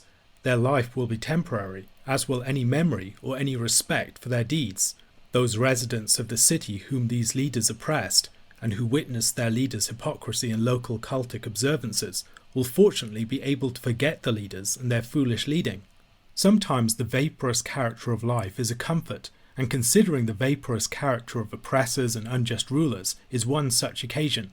Those who are mindful of the fact that injustice is also a vapour can exercise patience and maintain their righteousness in difficult times. One of the hallmarks of periods of injustice is the slowness of the execution of justice, which has an emboldening effect on the wicked.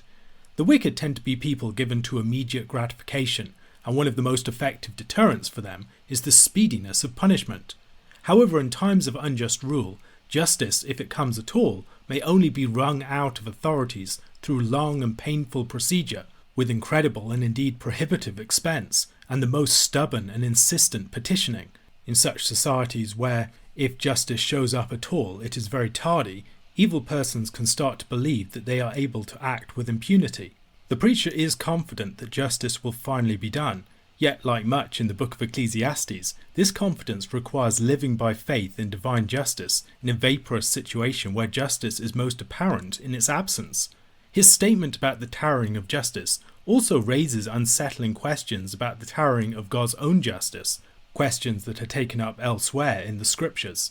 The wicked will finally be judged, but the cause of righteousness suffers the longer we have to wait for this to happen. The cries of the righteous and oppressed for God's vengeance fill the time of waiting. Besides the existence of wicked people who do not seem to get their comeuppance and appear to prosper, there are righteous people who seem to suffer the fate of the wicked. We might think of someone like Job. The psalmist describes the struggle that he experienced in understanding the vaporous character of the seeming fortunes of the righteous and the wicked in Psalm 73 verses 12 to 18. "Behold, these are the wicked, always at ease, they increase in riches. All in vain have I kept my heart clean and washed my hands in innocence. For all the day long I have been stricken and rebuked every morning. If I had said, I will speak thus, I would have betrayed the generation of your children. But when I thought how to understand this, it seemed to me a wearisome task, until I went into the sanctuary of God. Then I discerned their end. Truly you set them in slippery places. You make them fall to ruin." Recognizing the vaporous character of existence helps to keep these things in perspective. Recognizing the limitations of human wisdom and understanding under the sun, and the short-lived and swiftly reversible nature of our fortunes here, will help us not to surrender to despair. Injustice can be felt very keenly, but it too will pass, disappearing like the vapour that it is. Once again, the preacher returns to his now familiar encouragement to his hearers. Recognizing the vaporous character of life, and even of great injustice, we should practice joy in our toil, learning to find what delight we can in the lot appointed to us. God's ways and works are mysterious and above our understanding. They can never be fathomed, even by a most wise and understanding person who would devote himself tirelessly night and day to seeking out their truth. Once again, the hearer might think of the experience of Job, who could not figure out the meaning and purpose of his sufferings. A question to consider: how might the preacher's counsel concerning the vaporousness of injustice help to explain aspects of the scriptural instruction concerning how we ought to relate to rulers and those in authority. Ecclesiastes chapter 9 especially focuses upon the unpredictability of life and the interruption of death. The lives and deeds of the righteous and the wise are in the hands of God. Divine sovereignty and providence, not human wisdom, prudence and righteousness, oversee all things. Although we might believe that by our righteousness and our wisdom we could direct the course of our lives, it is God who is in control, and He will direct our lives as it pleases Him. There are various views concerning what is referred to by the love and hate in the second half of verse 1. Daniel Fredericks observed the presence of love and hate connected with envy in verse 6. On this basis, he argues that these belong to human beings, not God. No one knows whether they will experience love or hate from others. However, in light of the more immediate context, Michael Fox claims that it refers to God's favour or disfavour. We don't know what our fortunes will be in advance. The same fate of death ultimately befalls all human beings, irrespective of their moral character and piety. No matter how different two persons may be in their behaviour and the relationship to God, death is the universal and ultimate equalizer. Life swiftly passes and we will die. Life, however, is much to be preferred to death. Death is inert, it's the extinction of all possibility and potential. The preacher describes this in terms of the arresting contrast between a dead lion and a living dog. William Brown writes, "Associated with royal might and prowess and conflict, the lion was considered the archetypal predator, the model of a king from the kingdom of the wild, this king of beasts.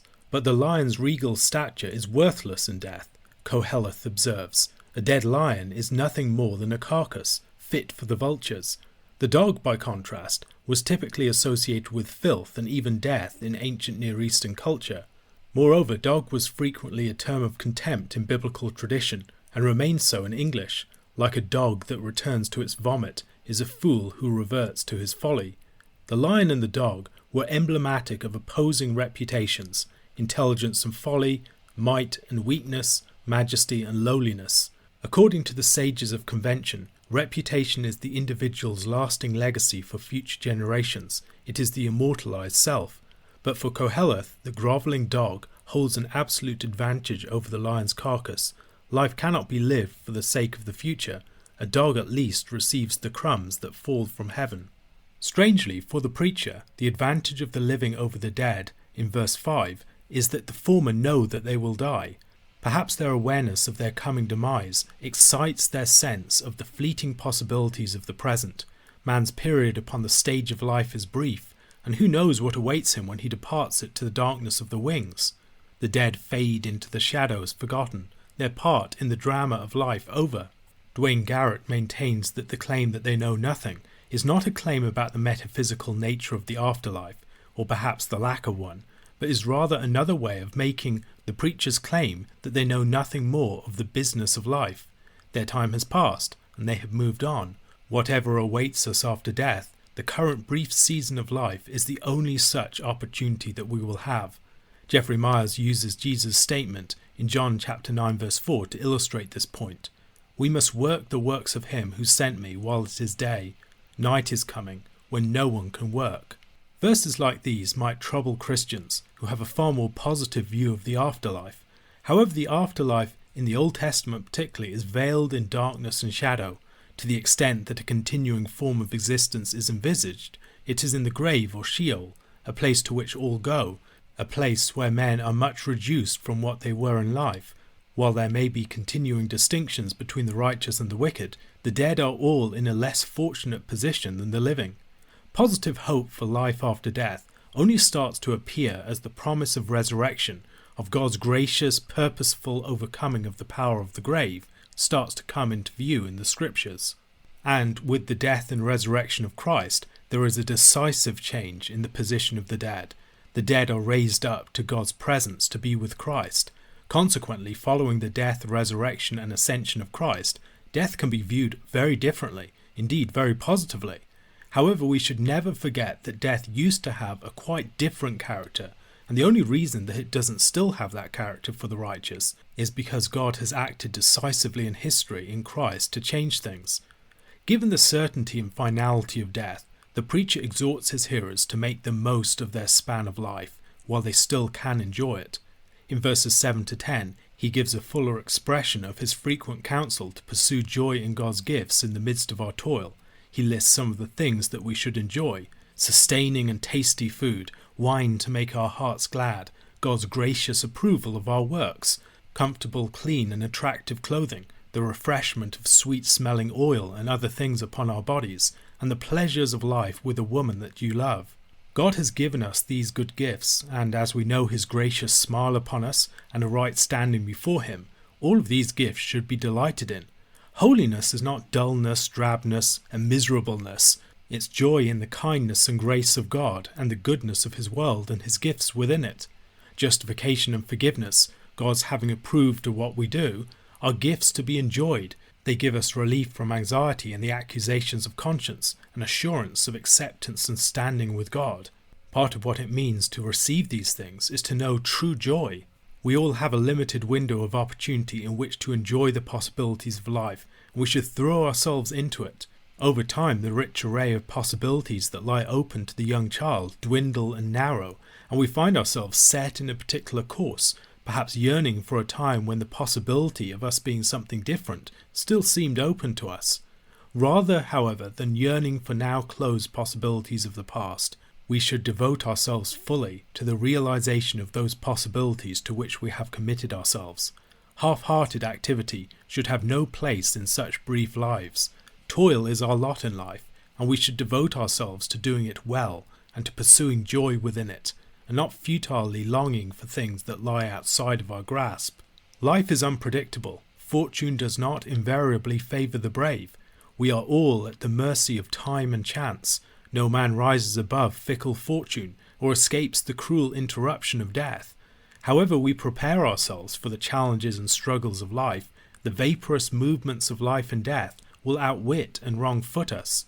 The preacher tells the story of a poor man who illustrates both the fact that wisdom can exceed military might in its effectiveness, but also exhibits our limitations in the face of the swirling vapour of life.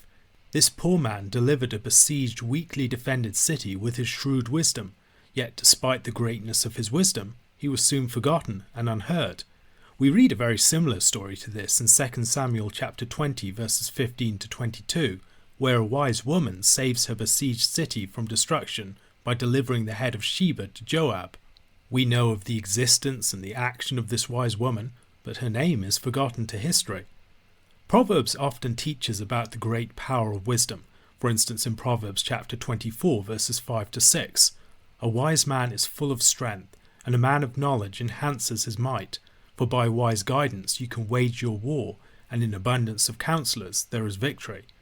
The poor man of the besieged city may not have gained personal fame, received regard, or enjoyed status, but his wisdom is nonetheless to be preferred over the might of those who enjoy fame, wealth, and honour, being foolish.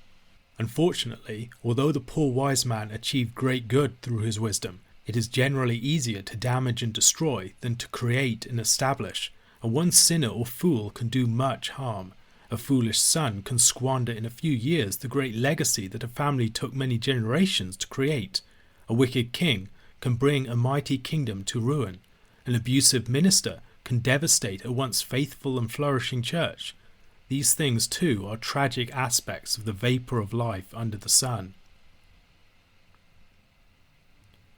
A question to consider: where in the New Testament can we see a positive vision of death that contrasts with the preacher's vision of it in this chapter?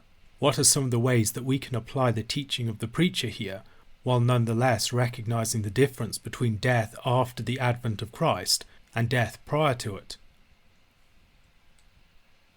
Ecclesiastes chapter 10 contains a selection of proverbs which perhaps most especially treat the way that wisdom itself operates in a realm of vapour and is limited by it.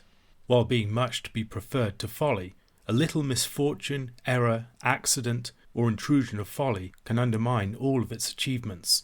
The opening verse should be read along with the verse that precedes it at the end of chapter 9. Wisdom is better than weapons of war, but one sinner destroys much good. Wisdom is implicitly compared to perfume, something that's delightful and good and that has a scent that is quite distinctive. In the sharpest contrast to wisdom, Folly is like a dead fly, associated with impurity and the smell of putrefaction. However, one of the aspects of the vaporous character of life is that wisdom and folly are not equal and opposite. Wisdom can so easily be outweighed and overcome by just the littlest bit of folly, all of its efforts proving to be in vain. The sharp contrast between wisdom and folly continues in verse 2. The wise man moves towards the right, the fool moves towards the left. They are polar opposites, and just as the smell of the fly announces its presence even when it cannot be seen, so the fool declares his folly in the way that he does everything. As Proverbs teaches on many occasions, the fool pours out folly.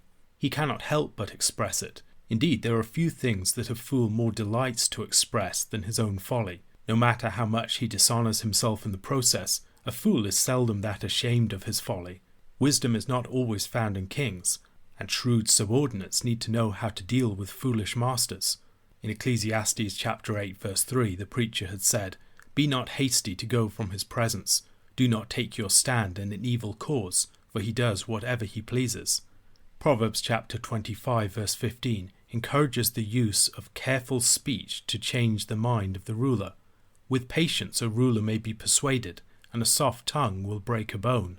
The good subordinate responds to the anger of the ruler with calmness, and with wisdom and circumspect speech is able to turn the mind of the ruler round to his opinion.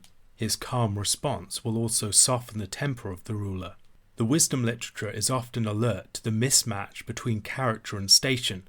It is not a good thing to have weak people in positions of power. While some might think that Scripture generally delights in reversals, and sometimes it does, poor, vulnerable, subservient and weak people are generally ill-suited to exercise power. The ideal is that the ruler is wise, rich, personally powerful and able to dominate. Weak and insecure people in power can easily turn to tyranny. We might think about the paranoia of King Saul, who as a result of his sense of insecurity terrorized the whole land. When the rulers of a land are not rich and powerful, you will also have to deal with the danger of the rich and powerful people being elsewhere fomenting rebellion. Proverbs chapter 30 verses 21 to 23 also speaks about such a situation. Under 3 things the earth trembles, under 4 it cannot bear up: a slave when he becomes king, and a fool when he is filled with food, an unloved woman when she gets a husband, and a maidservant when she displaces her mistress. Each of these situations speaks about someone who is poorly suited for a position of power, who gains it. The slave may be subservient and resentful, ill-suited for exercising the responsibilities of power. The fool filled with food is emboldened in his folly. The unpleasant woman who gains a husband gains new authority and influence within the community, and the maidservant who displaces her mistress, presumably by committing adultery with her master, is someone who will use her new power according to her evil character. The notion of someone falling into their own pit or getting trapped in their own snare is a familiar one in the book of Proverbs. In Proverbs chapter 26 verse 27, for instance, "Whoever digs a pit will fall into it, and a stone will come back on him who starts it rolling." The wicked who seek to trap others end up being trapped themselves. He who lives by the sword will die by the sword. However, in Ecclesiastes chapter 10, a slightly different point seems to be made. The person who falls into the pit that he has dug is here connected with the person who suffers a serpent bite as a result of breaking through a wall, or the person who is injured in the course of quarrying or forestry. These are inherently dangerous occupations, and a slight slip of awareness, or a bit of carelessness or incaution, can lead to great injury. The person engaging in the toil of life clearly needs wisdom, but wisdom is walking a tightrope. A minor misstep or accident can lead to ruin, and no matter how great our wisdom and skill, it cannot account for or master all possible eventualities. This too is part of the vapour. In verse 10 we have an example of the benefit of wisdom in toil. The person who sharpens the edge of his iron axe is able to work far more effectively. Likewise, the person who acts with wisdom can spare himself a great deal of toil. However, even with wisdom and skill, our toil can easily come to ruin. The preacher illustrates this with the work of the wise snake charmer. This figure deploys considerable skill in a dangerous endeavour. In this regard, he has much in common with the person who's trying to master the vaporous character of life. Like the serpent, the vaporous character of life is dangerous and has a mind of its own, as it were. It should be treated with respect and caution, and only a fool would complacently regard himself as its master. The vicious serpent that must be tamed might relate quite nicely to the verses that follow concerning the tongue of the fool. The tongue itself is like a serpent, and the fool has never truly mastered it. Just as the careless snake charmer gets bitten by his serpent, so the lips of a fool consume him. He speaks boldly and presumptuously, and because he is speaking light and airy words, he multiplies them exceedingly. They pour out profusely from his mouth, never having been weighed by his heart. The fool is worn out by his toil. What is the toil in question? Daniel Fredericks suggests that it's his speaking, that which comes most naturally to the fool, and what he has been doing in the preceding verses. Craig Bartholomew argues that it's his work more generally. Since he lacks wisdom, skill and competence, the most basic tasks exact of him far more effort than they do of anyone who applies that bit of wisdom to them. Indeed, this fool is so incompetent that he does not even know the way to the city. Commentators differ on what this means. Is the city the place of business? Is knowing the way to the city just an example of basic competence? Or is the city being thought of as the place of counsel? I'm inclined to think of the city here as the place of business. The fool exhausts himself by wandering aimlessly, because he does not know the way to his destination. A little wisdom applied to that task would save him a lot of misery. Verses 16 to 17 return to the theme of the mismatch between character and status, which the preacher spoke of earlier in this chapter in verses 5 to 7. It is not a good thing to be ruled over by children. In the notion of bossiness, for instance, we recognize the mismatch between the child's desire to exercise authority and their actual capacity and aptitude to represent and exercise it in a positive form.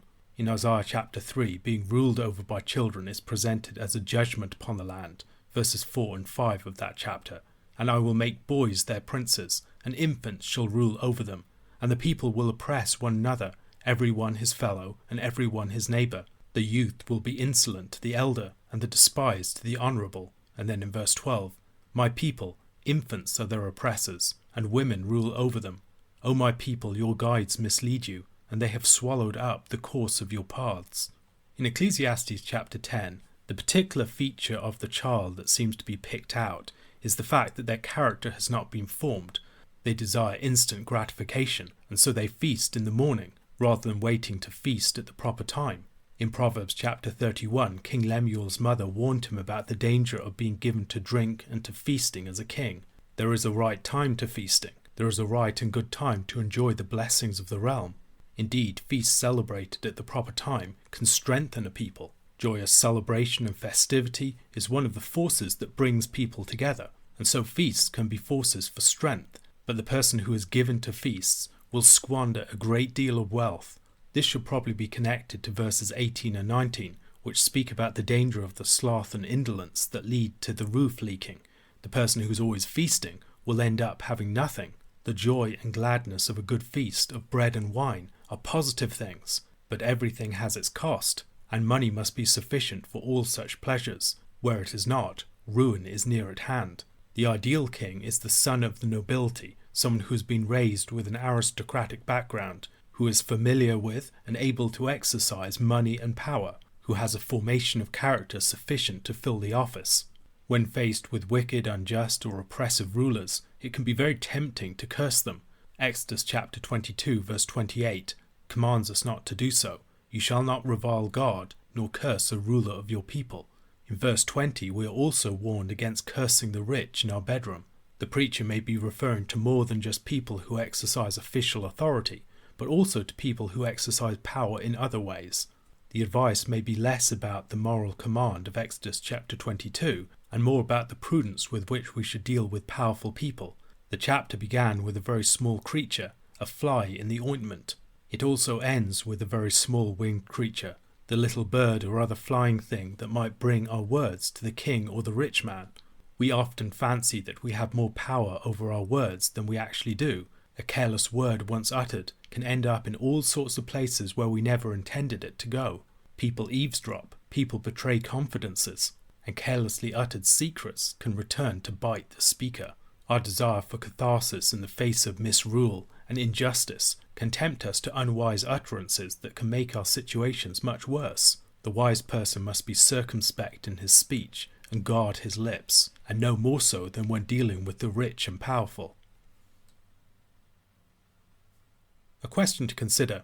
Can you think of examples of the imbalance between wisdom and folly that the preacher describes in this chapter?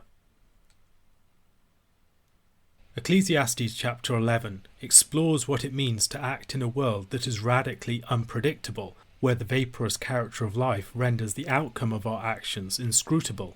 It is a chapter that is full of natural imagery: water, earth, clouds, rain, trees, wind, sowing seed and reaping grain, breath, bones and the womb, light and the sun. It begins with a verse that has given rise to several different interpretations. Casting one's bread upon the waters could, according to Craig Bartholomew, mean at least one of three things. Many have taken it to be a reference to acts of charity. This is perhaps the most dominant of traditional Jewish readings. Others have seen the casting of the bread on waters as a reference to diversified trade. Casting bread on waters is an image of sending out merchandise on ships. The supposed advice is to send out your merchandise on a number of different ships, so that, to shift the metaphor, all your eggs are not in one basket. A further reading that Bartholomew mentions is senseless action that is undertaken that can have unexpected consequences. Whatever the meaning of the verse, it probably should be read in terms of verse 2, which is paralleled with it. The portion given to 7 or even to 8 may be an image of charity. Alternatively, it may be another way of speaking about diversified investments. Not knowing what might befall any particular ship, it is the wisest course to divide your merchandise between a number of them. While Bartholomew favours this reading, William Brown finds it unpersuasive. No good merchant merely expects the return of his initial investment. He hopes for some profit upon it. Referencing similar Arabian and Egyptian proverbs, Brown argues that this is a reference to doing good works, and he also points to Proverbs chapter 19 verse 17 as a parallel. Whoever is generous to the poor lends to the Lord, and he will repay him for his deed. Casting one's bread upon the waters is an image of surrendering control. It's an image also of uncalculated charitable action. There is no knowing where bread cast upon the waters will go. To return to the governing image of the book of Ecclesiastes, this is action willfully undertaken at the mercy of the vapour. The person who casts his bread upon the waters is not trying to resist the vapour. He engages in bold, enterprising and seemingly risky action, trusting in the mysterious operations of something else within the vapour. There is some inscrutable moral governance that makes this a wise action. Daniel Fredericks argues that we should not read this as an either-or principle. There is an image here of boldness and trade, but also of uncalculated charity. In both cases, the actor is instructed to act confidently and with determination, even in a world of vapour. The person who exhibits uncalculated charity may end up being the recipient of such charity himself. Natural events will happen when and how they will. They can't necessarily be predicted or foreseen. How they happen cannot be controlled, and when they happen they cannot be reversed. Many have connected the image of the tree falling to death. Death has a finality to it, and the way that the tree has fallen is the way that it will lie. Once you have died, the character of your life is out of your control. There is no way to reverse the manner of your end. This may be an implication of the verse, but I don't think it's the primary meaning of it. More likely it refers to the way that the natural world operates beyond our sphere of control or prediction. The earliest beginnings of life in the womb, for instance, are mysterious and veiled. They're an analogy to the world as a mysterious realm of possibilities and potential in the hand of God, whose outcome cannot be predicted. We cannot predict the movement of the Lord's Spirit. Life is uncertain, and we can neither foretell nor control the outcome of our actions. If we are looking for predictable results in this life, we will never act. Far better to act diligently throughout our endeavours, not having a misplaced confidence in the success of any of our actions, but making ample allowance for risk and uncertainty. We ought to act boldly in the vapour, putting our actions and our deeds in the hands of God, who directs and disposes all things. Our days are transitory. We should welcome each dawn and recognise the gift that it represents. The sun and the eyes by which we see it are pleasant and a blessing. We should be mindful of the days of darkness that we will also experience, days that, as we will see in the chapter that follows, particularly are associated with the lengthening shadows of old age. Life, both in its sunny days and in its days of darkness, is short, it's transitory, it's vapour. The preacher especially counsels young people to enjoy their youth. Youth and its pleasures are fleeting, but they are also good and should be enjoyed. While being spiritually circumspect, it is good for young people to follow their hearts and to delight in life. God will bring all things into judgment, and perhaps one of the things that he will bring into judgment is a person's failure to enjoy life as they ought to. God hasn't given his gifts merely to test us and trip us up, but for us to enjoy. As we saw in chapter 9 verses 7 to 9, "Go eat your bread with joy, and drink your wine with a merry heart, for God has already approved what you do. Let your garments be always white, let not oil be lacking on your head. Enjoy life with the wife whom you love, all the days of your vain life that he has given you under the sun, because that is your portion in life, and in your toil at which you toil under the sun." Although God will bring all things into judgment, he is not a withholding God. He is a good and generous God, and he wants us to find joy in him and his gifts. Youth and the early days of our life are fleeting, and so we should enjoy these days while we still have them, recognizing that they will pass. Without being mindless and spiritually unconcerned in our enjoyment, we should release our hearts from vexation and our bodies from toil when we can, and enjoy God's good rest. A question to consider: what are some actions that we can undertake that are forms of casting our bread upon the waters, which the preacher recommends at the beginning of this chapter? Ecclesiastes chapter 12 concludes the book, returning to the theme of death that the preacher has explored throughout it. In the previous chapter, in verse 8, he had written, "So if a person lives many years, let him rejoice in them all. But let him remember that the days of darkness will be many. All that comes is vanity."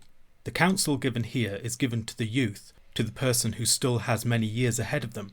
This clearly continues the thread of the immediately preceding two verses.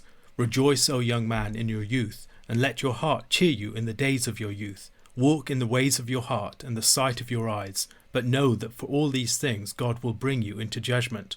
Remove vexation from your heart, and put away pain from your body, for youth and the dawn of life are vanity." Days of darkness, of the closing shadows of old age, are about to come, and before that time the young man should rejoice as he can. These verses, however, present the present duty of the young man against the backdrop of those days of darkness that await.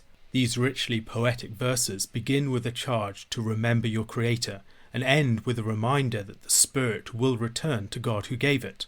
The young man ought to enjoy his youth, but as a gift of God, in light of the fact that it is temporary and fleeting, it is still vapour.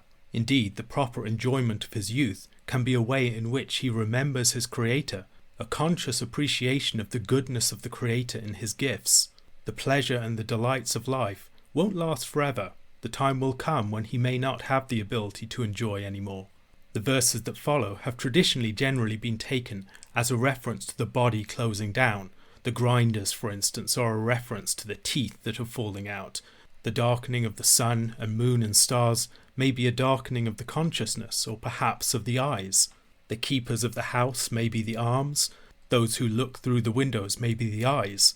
The doors leading out to the street that are shut have been taken by some to refer to constipation, by others to the closing down of the mouth and the ears, as the old person's hearing and his voice weaken.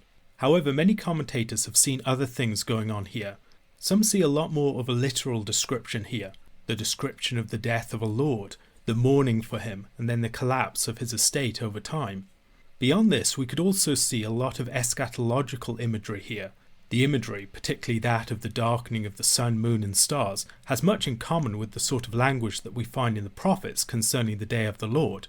For instance, in Joel chapter 2, verses 1 to 2 and 6 to 10, "Blow a trumpet in Zion, sound an alarm on my holy mountain. Let all the inhabitants of the land tremble, for the day of the Lord is coming, it is near, a day of darkness and gloom, a day of clouds and thick darkness. Before them peoples are in anguish, all faces grow pale. The earth quakes before them, the heavens tremble, the sun and the moon are darkened, and the stars withdraw their shining." Jesus, of course, uses similar language in the Olivet Discourse. Michael Fox goes through the passage, exploring each one of these sorts of readings one by one, the allegorical, the literal, and the eschatological for each particular verse. Craig Bartholomew, rightly I believe, challenges this particular approach. He maintains that it is unhelpful to draw such a sharp line and division between metaphorical and literal language. All language is metaphorical. Rather, he argues that the preacher is working from the death of the individual to the end of history, thereby invoking the prophetic vision of God's cosmic judgment. That is why it is so important to remember your Creator in your youth. Like Genesis and the rest of the Old Testament, Kohelet does not work with the notion of the isolated individual subject here, but conceives of humankind as an integral part of God's creation. The connection between the individual and the whole cosmos could also be seen, for instance, in Job's curse upon the day of his birth, in Job chapter 3. Themes of God's creation of the whole cosmos and of his particular birth are drawn together, rather more helpfully than his threefold reading of the passage. Fox writes, in Kohelet's telling, the two events, the end of a world and the end of a person, resonate in each other. The poem is intended to be mysterious and ambiguous, and the process of interpreting it may be as important as the particular solution one arrives at. Kohelet sets us in a dark and broken landscape through which we must find our way with few guideposts. In a fundamental sense, however, the obscurity of the details does not prevent us from understanding the poem. In fact, it is hard to fail. The gist of the poem is clear. Enjoy life before you grow old and die. Clear too is the poetic power of the passage. The scene is weird and unsettling, evocative of diminution, quaking, darkening, silence and fear. The poem depicts the inevitable aging and death of the youth who is addressed in chapter 11 verse 9 and who merges with the you of the reader in chapter 12 verses 1 to 7. We can never fully penetrate the fog of the scene, but when we peer through the murk of the images, metaphors and symbols, we realize with a shudder that we are descrying our own obliteration. In the interwoven images of a person, maybe a world, or perhaps a whole cosmos that's collapsing, we are reminded once again of the vaporous character of life. All levels of our reality have a transitory and vaporous character to them. A man will ultimately die, a culture or civilization will finally collapse, and the whole cosmos will ultimately come to its end. In images of the life of a house and a street closing down, of smashed pottery, broken vessels and snapped cords, we have a multifaceted image of a world failing. This is all summed up in the preacher's great motto. Vapour of vapours, says the preacher, all is vapour. The words of the preacher end where they began, but returning to the same point, those now familiar words are far more evocative and powerful. The words of the preacher are now over, and we return to the framing words of some other figure in the concluding verses of the book. Given the fact that the words of the introduction and the epilogue frame the entire book, and the words of the preacher, the vantage point taken by the writer at this point is a matter of some concern. Some have argued, for instance, that the writer of the epilogue takes a rather ambivalent approach to the words of the preacher. Michael Fox writes, for instance, while showing respect for Kohelet, the apologist keeps a certain distance from his teaching, and from other recorded wisdom as well. The words of the wise are fine and good, but they also must be handled gingerly. The apologist by no means repudiates Kohelet, yet he cautions that wisdom holds certain dangers. The postscript in chapter 12 verses 13 to 14 reminds us that wisdom, originating in human intellect and tradition, takes second rank to piety and obedience to God's law. The words of the wise are not always comfortable, pious and traditional, as the books of Ecclesiastes and Job prove. They can sting, and they must be approached with care. However, I agree with Craig Bartholomew that Fox's position is unpersuasive. The preacher is described in verse 9 as being wise. He is described in terms that are reminiscent of Solomon. We might think of the description of 1 Kings chapter 4 verses 29 to 34.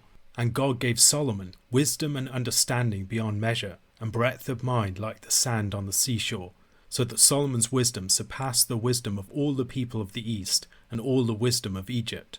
For he was wiser than all other men, wiser than Ethan the Ezrahite, and Heman, Calcol, and Darda, the sons of Mahal, and his fame was in all the surrounding nations. He also spoke 3,000 proverbs, and his songs were 1,005. He spoke of trees, from the cedar that is in Lebanon to the hyssop that grows out of the wall. He spoke also of beasts, and of birds, and of reptiles, and of fish. And people of all nations came to hear the wisdom of Solomon, and from all the kings of the earth who had heard of his wisdom. Whether or not the preacher himself is Solomon, the description of him here certainly evokes the character of Solomon. He is praised as a teacher of the people, as someone who studies and gathers together various anthologies of proverbs. He gives thought to the best forms of expression, wanting to communicate truth in a way that is beautiful. We might think of Proverbs chapter 25 verse 11. A word fitly spoken is like apples of gold in a setting of silver. The words that he writes are also described as words of truth. Taking all these details together, while we might be able to render them in part in a more ambivalent sense, in their cumulative force they do seem to give a far more positive vision of the preacher than Fox allows for. The writer of the epilogue, addressing a son, describes the words of the wise, collections of which we find in the book of Proverbs, for instance, or see in the book of Job, as like goads or nails firmly fixed. Nails and goads might both be images of things that prick and prompt people to action. The words of the wise correct and direct. They're not comfortable, but they are good for us. Alternatively, the image of the nails firmly fixed might stand in contrast to all the things that we've seen about the vapour to this point. The vapour and everything else swirls around and is unpredictable. But if you want something that's secure and lasting and that can be depended upon, look to the words of the wise. Their words can be depended upon because ultimately they come from one shepherd, from God himself. However, although it is very good to learn from the wise, there is a danger of going beyond their words. The writer of the epilogue is probably not forbidding this. Rather, he's cautioning the son that if he moves beyond the tutelage of the wise and tries to understand these things for himself, he has set for himself a daunting and a difficult task, with a great many associated dangers. The person who leaves behind the clear sight of the shore, provided by the straightforward teaching of the wise, and ventures forth upon the sea of wisdom for himself, is in great danger of becoming shipwrecked. The preacher who sought out these things for himself undertook such a journey, but such a quest is not for everyone to try at home. We must all recognize our limitations, and few of us should undertake to think things through from first principles for ourselves. The writer of the epilogue concludes the book by summing up the message that he wants the son to take away. The fear of the Lord is the beginning of wisdom. It's a message that we hear in the book of Psalms, in Job, and also on several occasions in Proverbs. Here, as in those other places, the fear of the Lord and the keeping of the Lord's commandments are put at the forefront of the task of wisdom. Indeed, the writer of the epilogue describes these as the whole duty of man.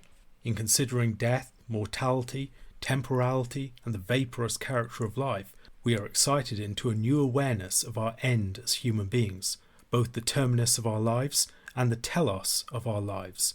This chapter began by charging the young man to remember his Creator in the days of his youth, and it ends with the writer of the epilogue reminding the son that every deed will be brought into judgment. He should enjoy his life, he should eat, he should drink, and he should rejoice before the Lord, but he must also recognize that he will give an account for everything that he does. We live in the shadow and the vapour under the sun, but that does not mean that our deeds are of no consequence. Where the realm of sight is transitory, inscrutable, and insubstantial, we must learn to live by faith in the God who is above the vapour.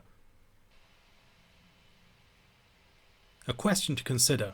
On what basis do you believe that the writer of the epilogue writes that fearing God and keeping his commandments is the appropriate response to all that the preacher has raised within the book?